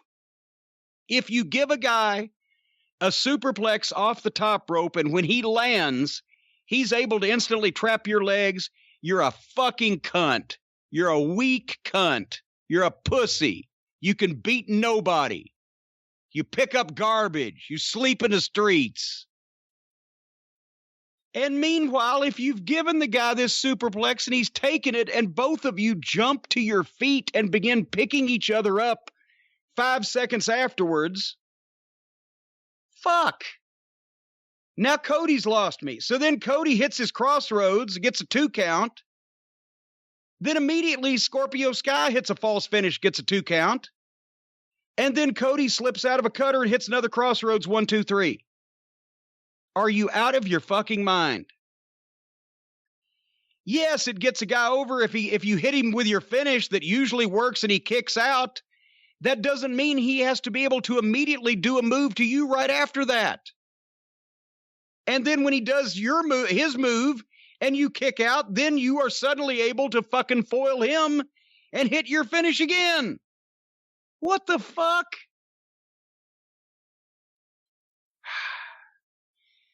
To make it worse, boring Brody Lee comes on the screen reciting a promo that he had fucking memorized, and this time he's trying to have some personality, so he yells. He's the only person in wrestling I've ever heard that can yell and still not mean it and be boring. He's yelling in a monotone. And he's yelling at Cody about next Saturday. And then they're gone. Tell me what you thought. I thought it was disappointing. I had high hopes for this. Despite my criticisms of Cody, he typically ends up having the match on the show that I enjoy the most, or at least has in the past. Yeah. I guess one of the problems is Scorpio Sky, who's immensely talented, had a shorter match with Cody than Warhorse. Then Whorehouse. He beat Scorpio Sky quicker than he beat old Whorehouse. And somebody said, well, I see why they gave fucking Warhorse a spot, because he's got I guess the guy has a bunch of followers on social media. Well, good. Let's go give the fucking bag boy at Kroger that has a lot of followers on social media in his spare time the fucking next TV title match. Fuck. Anyway, but you know what? I was pining for the good old days of the middle of this match when I saw the next one. For the tag team title on Tag Team Appreciation Night, Paige and Olivier against the Jurassic Express. Are there no heels? Are there no workhouses? I'm getting Dickens on now on it. Which team can benefit by winning this? Which team could, amateur booker, tell me, which team is going to benefit by winning this? You're going to beat Jungle Boy, so you're going to beat him, but he's going to be beat by baby faces, so he's just getting beat. It's not like he got fucked. Or if the Jurassic Express up and fucking won, people be mad because they beat 2 baby faces that they're supposed to like. Paige that they do like, and Olivier that some dumb shits like. How do you get a finish on this that satisfies anybody? They're going to be mad somebody lost. And for no rip, just baby faces fighting each other again for no fucking reason. And the very first thing when the bell rang out of the gate, Olivier that tried to do a fucking slap spot on the little fucking dwarf fucking disgusting midget Marco Stunted growth the freak show circus fucking attraction. And Olivier whiffed the slap, missed the slap. Did you see that? Yep. Jungle Boy got in there for a while. He does Olivier shit better than Olivier does, because Jungle Boy doesn't look like an awkward ballet dancing fuck pretending to be a wrestler. He has talent. He can work. He has no psychology because he's in the middle of matches with these fucking blithering dipshits all the time. But if he was in a training program like NXT for a while, there's one of your next superstars in wrestling. He's got all the tools. He just can't learn anything being in these shit show matches. Olivier took a comedy bump off of one of his drop kicks, made him look like it looked like Michael's overacting. Except Olivier's not trying to be unprofessional when he does it. He just doesn't know any better. This was the match. Every tag was illegal. Every tag was a backslap tag. Dino Douche made a backslap tag and came in with all awkward with his shit. And at one point he picked up, did you see it where he picked up Olivier and couldn't figure out what to do with him and just dumped him like a sack of wheat? Picked him up in an awkward way, like I think Olivier got a headlock, and fucking Dino Douche picked him up and was like going to do some big thing and couldn't figure out what and just kind of fucking dumped him. Then Paige got in with a backslap tag. I did mention that Paige is way on a higher level in the ring than the other three, but this match just sucked and it brought him down to their level because it's two babyface teams for no reason. One guy on each team can't work a fucking lick, and they just do shit because nobody will set this up for them that they apparently will listen to so they can learn how to make this shit make sense. If they had producers like the NXT guys do saying, look, you don't know how to do this, so we're going to try to teach you. Then maybe, but they're obviously setting these matches up themselves because nobody else would do this, right? Anyway, they go to the break. They come back, and Dino Douche is making one of his cow on ice comebacks. And this is another thing that keeps him from getting over.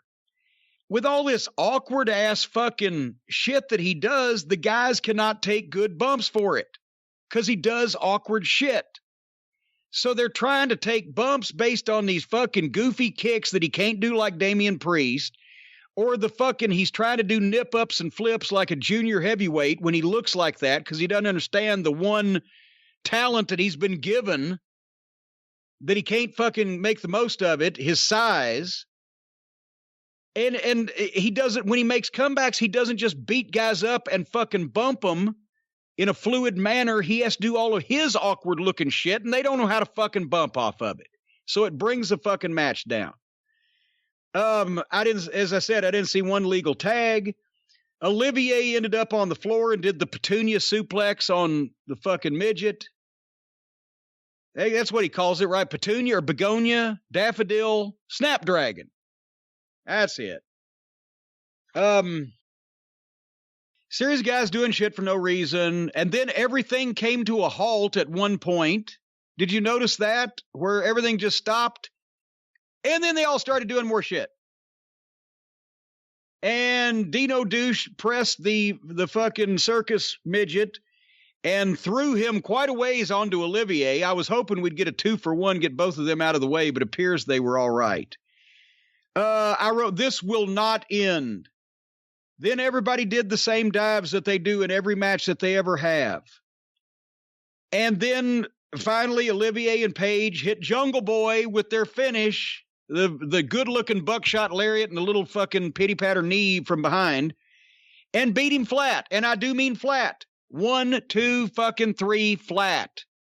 Just didn't do a goddamn thing for Jungle Boy. And everybody's going to say, well, Cornette, you just don't understand modern wrestling. See, they're the world tag team champions, and that's why they won. And it's not, they elevated Jungle Boy and Lucius. No, they didn't do shit. Here's what they did. A babyface team that's not a very good team has kept the belts despite the fact that they're arguing with each other week after week, and they obviously don't fit, and it's gone on way too long to where now people don't give a fuck whether anybody turns or not because they've lost the fucking plot on it because it's been drawn out forever. And if it was going to happen, it needed to happen by now. They put him in the ring with the Jurassic Express, which is one fucking awkward big guy that looks good and can't do shit, and a budding superstar that you keep fucking burying, because if I'd beat anybody, I'd have beat the big guy, because they didn't expect that. Or give Jungle Boy an out. He was almost ready to win it, but fucking somehow one of the other baby faces fucking flew in and did something legal and caught him. Then they could shake hands. This didn't do anything for Jungle Boy, and it didn't get Paige and Olivier over any more than they already are, which is tepid at best. So there was a garbage fucking match for no reason and buried Jungle Boy again. What'd you think? Well, I didn't like it. Again, I don't like this style of match. You know, a lot of people get angry sometimes when you talk about the fact that Marco Stunt is the size of a small child. But then he behaves like a small child. That's his gimmick. You know, Vince used to always have the midgets behave like they were small children who were just crazy. Yes. Yeah, Marco Stunt, say he comes out, he's waving like a little kid. It's so ridiculous. Because he's a mental case. He's a fucking idiot and a freak of nature. I'm not going to go over all the bad points of the match because you did such a great job of that, but few of the good points of the match. Adam Page impresses me more and more every time I see him. Not what he can do, but his presence and the way he conducts himself and carries himself. I'd make him my top babyface, and like I said before, Adam Page versus world champion MJF, build that up for a few months. It would be the biggest thing in that company. Can you imagine right now, here as we sit here and speak, if Canned Ham, I mean Chris Jericho, the COVID god, spent as much time The bloated on either Page or Jungle Boy as he had this ridiculous fucking mascot that they've, because he's Tony Khan's best friend and because the Young Bucks wanted to give a middle finger to wrestling, they hired him as a joke. And because Jericho thinks somehow he can leech some ratings from the cool kids off this fucking piece of shit, he's doing everything he can to act like this guy's legitimate. Can you imagine if he did that with Page or Jungle Boy? They would be able to make a star that you wouldn't laugh at when you saw, and you wouldn't have to be embarrassed to say that you actually enjoyed and watched on purpose, like the rest of this fucking fiasco. That's the difference in AEW Chris Jericho in 2019 and AEW Chris Jericho in 2020. He was a great, serious heel with a few instances of goofiness out of Monday Night Raw. And then nobody reined him in, and he said, well, I can just get away with doing this all the time. And now Jericho's just a complete fucking clown that we shouldn't care about. He went from feuding with a drone to feuding with Orange Cassidy. Orange Cassidy's not the one who looks like a goof in this feud. He's not the one who looks like an idiot. It's and imagine how fucking bad you have to fuck up where Pockets doesn't look like the goof. All right, anyway, we're not there yet. Santana and Ortiz, last week they destroyed the fucking minivan of Trent's mom. Boy, she was pissed about that. This week, they grabbed their gear because apparently the best friends, they get stuff stolen from them, but they just can't bother to watch their belongings, Brian. So they leave their shit laying around. Santana and Ortiz get it, put it in the shower, and pour bleach on it. Maybe I'm wrong, because I wasn't paying close attention here. Was it that they stole the gear, or that the gear was in the minivan that they stole? Well, I guess I don't know. They didn't steal the minivan. They just destroyed it. They just destroyed the minivan. Yes. There was a different episode and different team that had Grand Theft Auto. This was just destruction of personal property. Okay. Destruction of personal property, Grand Theft Auto, not using a left and right turn indicator, whatever the case may be. The point is, after they've just destroyed the best friends as a goddamn any kind of babyface tag team with their mother being mad about the van, then they're just fucking pissing on them. Fine, because it's not like they're hurting any top talent here. And then they went to the Tag Team Appreciation Night interview with Tully and Arn in the ring with the Rock and Roll in the ring with FTR and the Young Bucks. One of these things is not like the other. Tully Blanchard and Arn Anderson, Rock and Roll Express, FTR, Young Bucks. But of course, since the one thing in the ring that is not like the others is actually the one thing in the ring that is actually fucking vice presidents of the company, they were the ones that was spoken about most shiningly and complimentarily, if that's a word. Of course, the Bucks put the Rock and Roll over, said they created the style that we use. I worked with the Rock and Roll Express almost every night for about 15 fucking years. I never saw them have a fucking shitty match like the Young Bucks. They actually, they tried to say, the Bucks did, that they belong in this equation, that they were the next step from the Rock and Roll Express to the Rockers to the Hardys and now the Young Bucks. Because they have tassels on their gear. Because they have tassels on their gear. Just the gall, as Jackie Fargo said one time, the gall of you. Anyway, then FTR, go ahead. If I could jump in, I think it's actually Bruiser and Crusher, Road Warriors, Young Bucks. In terms of selling, in terms of they actually wild. I told Hunter Johnston, Delirious, one time after a Ring of Honor TV taping where the Jacksons their nose was out of snoot against the All Night Express because we told them don't do fucking 75 super kicks, have a goddamn match.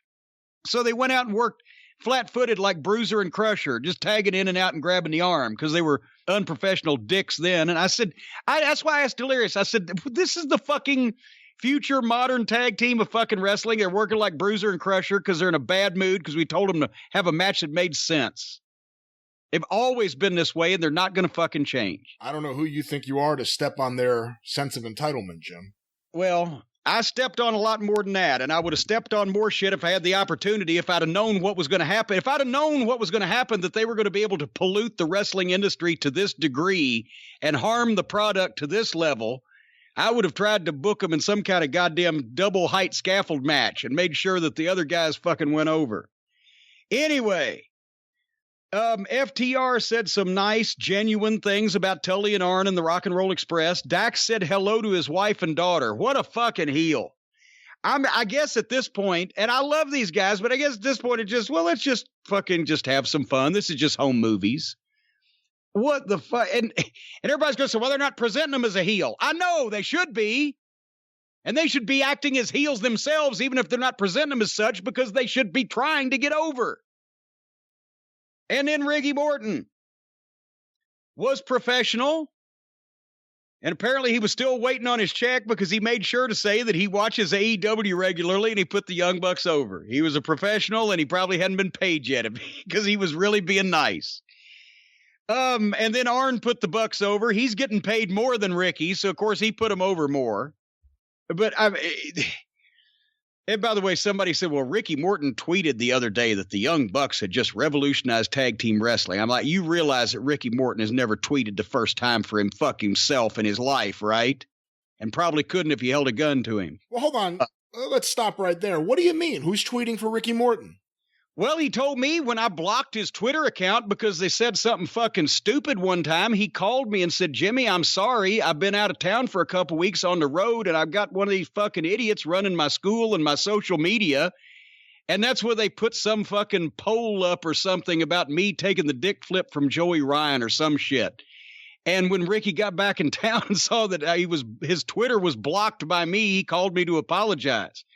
I said, well, just tell the fucking guy that runs your fucking social media or whatever that Jim Cornette wants to speak to him. And the next time he sees me, I'm going to speak to him. I'm going to have my left hand around his fucking neck, and I'm going to ask him if he's a goddamn idiot or not, because he sure sounds like one.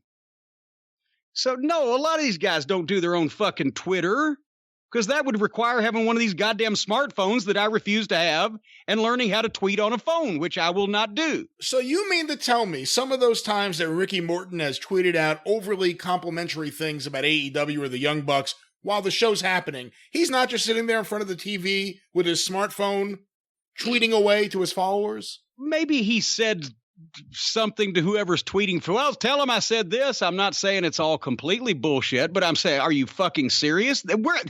These are grown adult men. We don't spend our lives on fucking Twitter. I look at it on my computer while I'm printing orders out and fucking retweet what I like, block whoever I think is a smart ass, and then move on for the next 8 hours.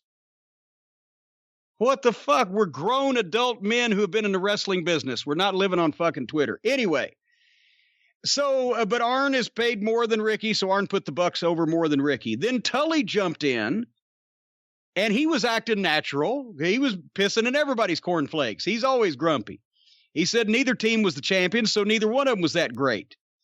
But he also then got mad at Arn for being on Cody's side when I think he forgot Sean Spears' name, because he said, when my guy was fighting Cody. And then I don't know what the fuck happened. Arn started to fucking answer the thing with Tully. Sean Spears walked out on the stage. Arn said, well, I see where this is going. And he started to walk out of the ring before I guess he could be attacked. But suddenly Ricky, for no apparent reason, just punched Tully Blanchard in the face. And everybody started pulling them apart. And while the Bucks were trying to get Tully and that contingent out, FTR jumped the Rock and Roll. Hoot took a nice little bump over the top. And they spike pile drove Ricky. Tony Khan had to book this personally. Because you could tell that the guys were being told to do shit that they were doing to the best of their ability, but it was never going to make shit, and they couldn't figure out how to make it make sense. And it just fell fucking apart. I don't know what the point was supposed to be here. Otherwise, it was nice that FTR got spike pile drive fucking Ricky Morton, but are you trying to get heat on him, especially after the guys just said hello to his wife and baby daughter and said such wonderful things about these guys? But then Tully and Arn are mad at each other. We know that much. Is that match going to be booked? I don't think so. So in the words of Bill Watts, why the fuck the match I want to see coming out of this thing is Tully Blanchard versus Arn Anderson? We ain't going to see that. I don't know why any of the rest of it happened. But Tony Khan apparently thought that'd be cool to have these legend tag teams in the ring. Obviously, there's a comparison between FTR and Tully and Arn, because they do remind you of a modern-day Tully and Arn, and obviously in the Young Bucks' minds and in their immediate families' minds, they compare themselves to the Rock and Roll Express. Then why did everything just fall apart all of a sudden at the end simultaneously? Answer, riddle me that, Batman. I don't know how to answer that. This certainly was Tag Team Appreciation Night, because since FTR didn't wrestle, I really appreciated good tag team wrestling, which we didn't get to see on this show. I didn't have a problem with Dax saying hello to his wife and daughter, because the heel turn happened. So it was kind of a deflection before the heel turn happened. He feigned his knee injury too. All right, I'm going to give you this one because you gave me the fucking podium. I'll give you this one. We agree on. I didn't give you the podium. I didn't give you the podium. No, we agreed to disagree. Okay. So I'm going to agree to disagree on it. No, FTR should have come in as outsiders from the start, as heels from the start. I agree with you. As beholden no one from the start, and having their matches against individual tag teams, getting wins from the start, like any other booker in the history of wrestling would have brought in a tag team that good and that talented, especially hot off the other fucking television. And instead, we get the Outlaw Mud Show review, and now they're stuck in it. It's like watching fucking Meryl Streep in a goddamn fucking Taylor Swift video.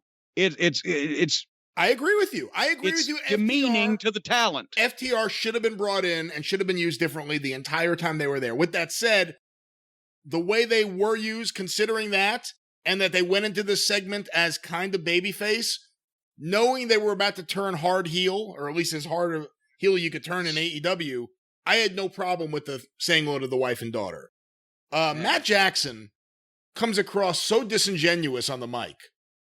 Like, just so bad. I don't know how anyone can like a young He got that smile and that voice, and you just tell that he's just thinks his shit don't stink. Fake. And also, he doesn't want, I was about to say, he doesn't want anybody to believe that he's actually serious, because that would then make the people think that he was taking wrestling seriously, which of course you can't do in that environment. Because if people took wrestling seriously, then they'd want actual talent instead of what they're getting force-fed by these fucking bozos. Like you said, and I agree with everything you just said, the Young Bucks just, I can't say it. All right, let's move on. Well, hold on. I want to say you're right. All right. Ricky Morton, why did he attack Tully? I don't know. That made no sense. Arn Anderson walked out. With all due respect to Sean Spears, is there a way to walk out and be less intimidating than Sean Spears walked out slowly onto the stage? Yes, there is. By making Arn Anderson walk out because a non-intimidating person walked within 50 feet of him. I think then Arn Anderson looked less intimidating than that because he walked out because of that. You got to think they're going to have Tully end up with FTR. I mean, that's kind of the way they were leading it. Tully Blanchard stole the fucking show. He was phenomenal. He was believable. The way Matt Jackson... Yes, he was him, Tully. I believed it. I didn't believe anything Matt Jackson said. It came across like a guy performing. Tully Blanchard came across as the real deal. This is now 2 matches they built up that I'm not going to get to see. Arn Anderson and Jake Roberts. And Arn Anderson and Tully Blanchard. And like you said, there are elements of this that I liked. I liked the idea of FTR turning heel and piledriver Ricky Morton. It just didn't make any sense in the general scheme of things. I liked the idea of Tully Blanchard cutting great promos. It didn't make any sense. Ricky Morton attacking him didn't make any sense. This was put together really, really poorly. And this was the highlight of the show. Well, it is downhill from here, folks. Next up, Officer Bar Brady was with Mike Chioda, and Jericho walked in, and Jericho tells the referee, call it down the middle, and I'll get you a job just like I did before. So we're planting that seed, right? We are planting the seed that now Chris Jericho has to have the referee in his pocket to beat the guy with his hands in his pockets.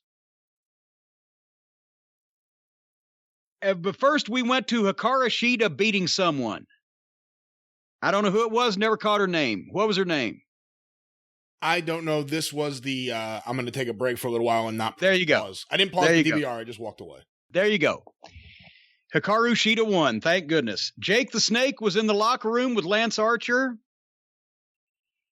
They just can't help themselves. Even when they have talent, they have to showcase it as improperly as possible. Jake Roberts, one of the great promos in history. He's going to cut a promo, putting his guy over, and they've got to have Archer beating up a bunch of little guys in the locker room in the background while Jake is speaking. So you're not, besides the fact that it looks, of course, completely phony, and this obviously wouldn't happen. I'm not paying attention to what Jake said. Then Lance Archer asked Jake if he told him. He said no. And then he rips Jake's shirt off, and he's got "Everybody Dies," which is his cute little tagline, I guess, painted on his back. So thanks for coming, guy. We've wasted a wrestling legend and one of our top heels in a fucking bad pre-tape in the locker room that nobody believed, and we paid him to be here. So we're fucking idiots. Then we get the match. I guess Jericho got a tan as well as COVID at Sturgis, or is he going to Trump's fucking makeup artist? He looked, maybe he's got jaundice. Was that yellow jaundice instead of a tan? I'm not sure. Is there an executive or top wrestler in AEW who isn't right wing? I assume not now. You know, because we've heard the Bucks are not only religious nuts and fanatics, but also fucking right wing and birthers. We've heard this. And fucking Jericho had douchebag von fuckface Trump Jr. on his fucking show. And Tony Khan's father gives to Trump and said he liked his business policies. I don't know if Olivier knows what politics are, because that's not artsy enough for him. But anyway, the big match has come. My Little Dog Pockets versus Chris Jericho for the soul of a wrestling nation. It's so hard to see this. The Bela Lugosi, Ed Wood period analogy that we drew was never more on display than here. The Make-A-Wish match started with a hockey fight. Pockets started trying to wrestle. He was trying. I mean, he was not only trying to wrestle, not succeeding, but he was actually trying to fight. He wasn't just sitting there taking it this time. And everybody said, well, imagine what's going to happen. Wait till you see when he really, remember people have said this, wait till you see when he really starts trying. You've heard this. When he really tries, boy, he can tear it up in the ring. What the fuck? For one thing, it's too late for him to try. He spent the past year, every time we have seen him, demonstrating to us that he is as phony as a football bat and as fake as a get-well card from an Undertaker. That he is a complete buffoon, that he is a gimmick act, that wrestling is fake and so is he, and nothing about this is supposed to be taken seriously. And now he's going to act like a wrestler and actually try to wrestle. And he also can't throw a punch. Did you see some more of the phantom punches? Watch when he, at one point in the match, when he gets on Jericho out on the floor, and he is punching within the vicinity of at least 6 inches of Jericho's head. But that's what I said before. I'm not going to review this match. It's a goddamn abomination and an embarrassment. But this is just ridiculous. This isn't a top guy elevating a young guy. As I mentioned, if Jericho put the effort into doing it with Paige or with Jungle Boy, that's not what this is. This is a former mainstream wrestling star now soaking a billionaire for a paycheck and participating in a publicity stunt because he doesn't give a fuck about the wrestling business anymore. He's not going to go back and work for Vince until the Hall of Fame induction, at which time all will be forgiven. And he just doesn't give a shit. He wants to be the host of America's Got Talent. He wants somewhere, somehow, since he's given free reign to be as silly as he wants on this guy's television show at the expense of their business, he wants some casting director or somebody in Hollywood, Jericho does, to see him doing this fucking sketch comedy and bullshit and give him a job hosting one of these television programs. That's the only reason he can possibly be doing this. He's not doing it to help AEW. Because what are you going to get Orange Cassidy over to where he's actually going to sell fucking tickets? People might look at him for free as a fucking, I can't even say the word attraction, as a distraction. But seriously, he's not doing anything for AEW. He's not doing anything for himself, as we'll get to in a minute with the finish. He's nullified his impact as a former mainstream wrestling star and former big WWE name because he's blended into where now he's just one of these fucking outlaw jackoffs rather than the other way around, bringing them up. They've taken him down. The most fun Jim Ross has all night, especially in this match, is pitching to the picture-in-picture. Pretty much he was embarrassed to talk about the rest of it. You can tell why. If this match was to prove that Jericho can take a guy off the street and walk him through an acceptable pro-style wrestling match, okay, maybe that's what it was. But for a national TV show and a new promotion trying to lock horns with the industry leader, the visual alone of this was so ridiculous and so outlaw. And the fact that there's no way to elevate this guy to become a serious attraction in wrestling, only a gimmick and a joke. And then, after getting the shit kicked out of him for 10 minutes, Pockets started with the phony punches again, doing a thing where he just barely swings, and he's like he's so hurt he can't hit him. And it's all phony again. And then, builds nobody. Good for no one's business. If 20 million people, if a Super Bowl audience watched this, would it do anything for their business? No. Nobody'd want to see this shit again. It doesn't help Jericho. It hurts him. It doesn't help Pockets because he's not able to be thought of as a main event talent. Pockets fucked up a small package at one point. Then did you see him miss the leg on the dragon screw? The first dragon screw, Jericho just fell backwards because he didn't want to go over the guy because there is a high level of possibility you can tear your fucking or your knee on that. So Pockets hit a dragon screw and Jericho just fell straight back on it. And then later on he went to get it again and Jericho fell straight back, but Pockets missed the leg. So then Jericho got his baseball bat. Now it's like he needs a baseball bat for this guy. The guy that beat Steve Austin and The Rock in one night, right? Oughta took it away. Pockets made a comeback, which looked like a fucking meth head watching his double wide burn. Then lazy booking again. The heels suddenly run to the stage and the faces meet them. Santana and Ortiz and the best friends. And while they're fighting and the referee's watching them, Jake Hager, the MMA giant, the Bellator cage fighter, the legitimate athlete, runs out, hits a power slam on fucking Pockets, and Jericho gets a 2 count. Who does Pockets have the blackmail material on? Because even if, okay, let's say it, the Young Bucks want to say fuck wrestling because they're so pissed off that they're no good at it. And instead that's why they do these jungle gym matches with their kids, their friends, like when they were kids playing in the playground.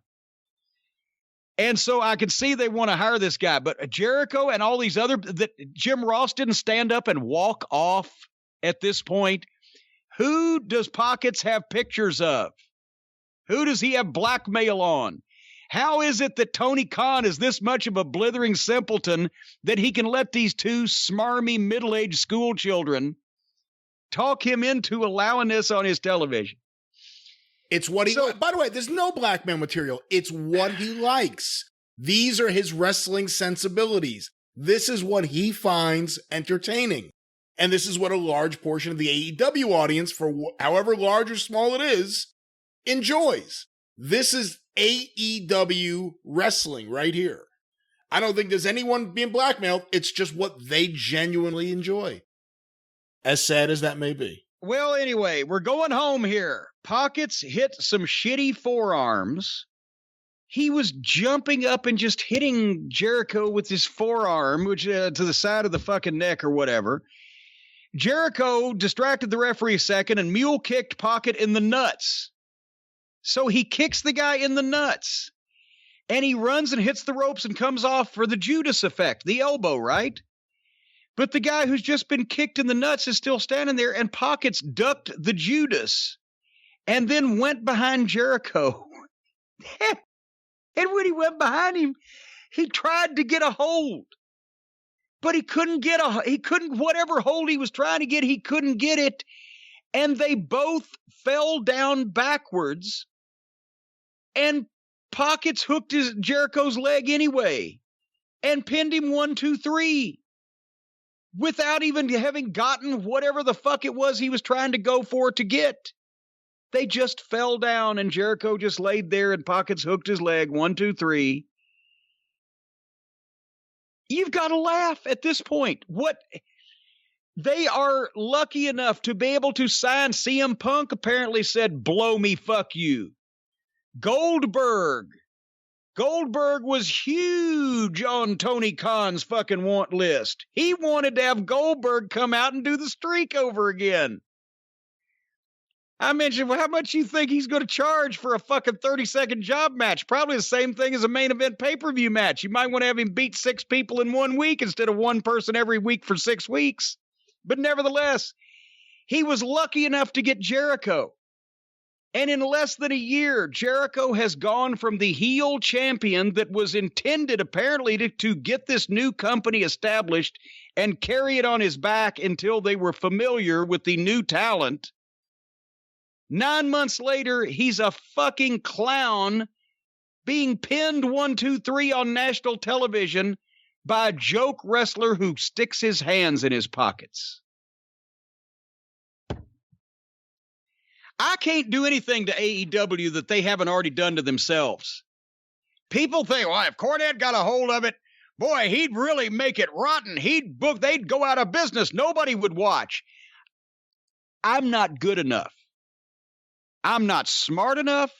I'm not creative enough to come up with shit on purpose that would damage their business or the perception of the wrestlers on their roster any more than what they've done on purpose. I just leave you with that. I'm in over my head. There is no way that I could make this as rotten on purpose as they do by accident. I will stand by that statement. I'm not good enough.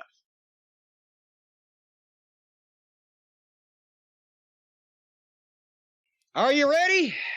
Yeah, go for it.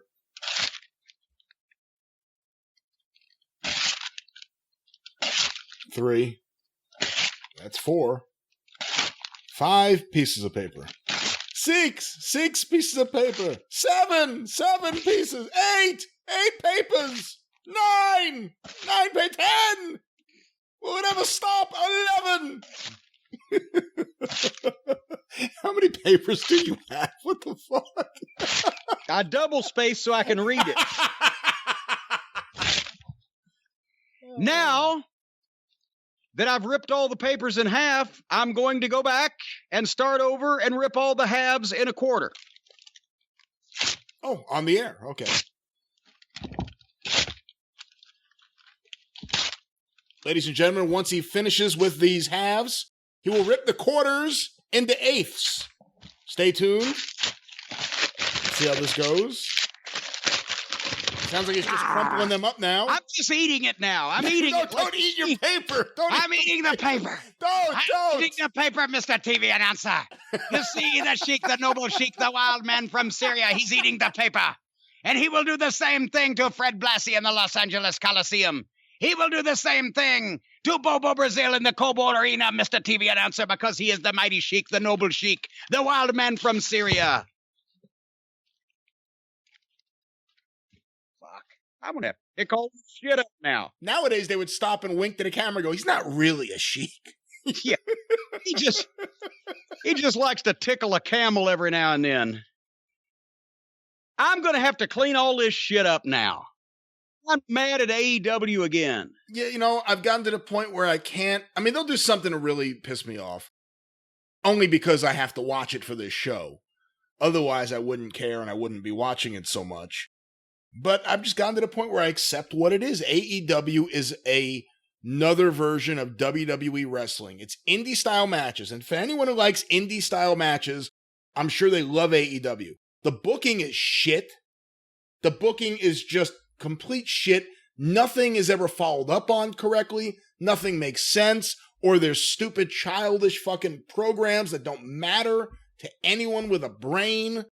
Things like the Tag Team Appreciation segment made no sense. Why did any of those things happen the way they happened? But if you're into indie matches, it's probably good. I look at it now the way I look at Monday Night Raw. I hate Monday Night Raw. By and large, I think Monday Night Raw is worthless. However, every now and then there's something on one of those shows. It's like, man, this was really good.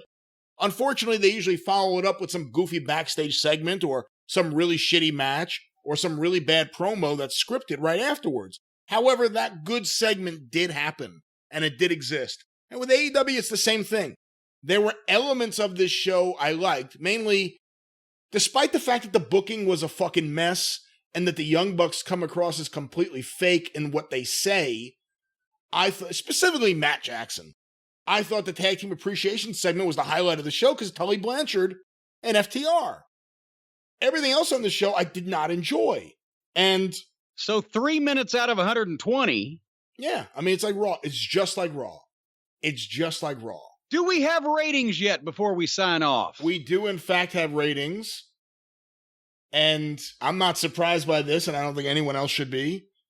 AEW, I shall give NXT first. NXT was a mystery for a little while we were recording because they did not chart in the top 50. So people had to go out and find the ratings. 619,000 for NXT. AEW, 792,000. So that's down from last week for both programs, I believe, from what I remember. And there's about 173,000 folks there. That's our group. That's our group. About 173,000. Now, is this the last AEW show on the regular Wednesday night for a while? I think it is. So it'll be interesting to see, you know, the next few months are going to be very interesting for AEW. Do any more than the swing audience? The swing audience you talked about, that 150 or 200,000, probably our people that go either way in the course of the week's ratings.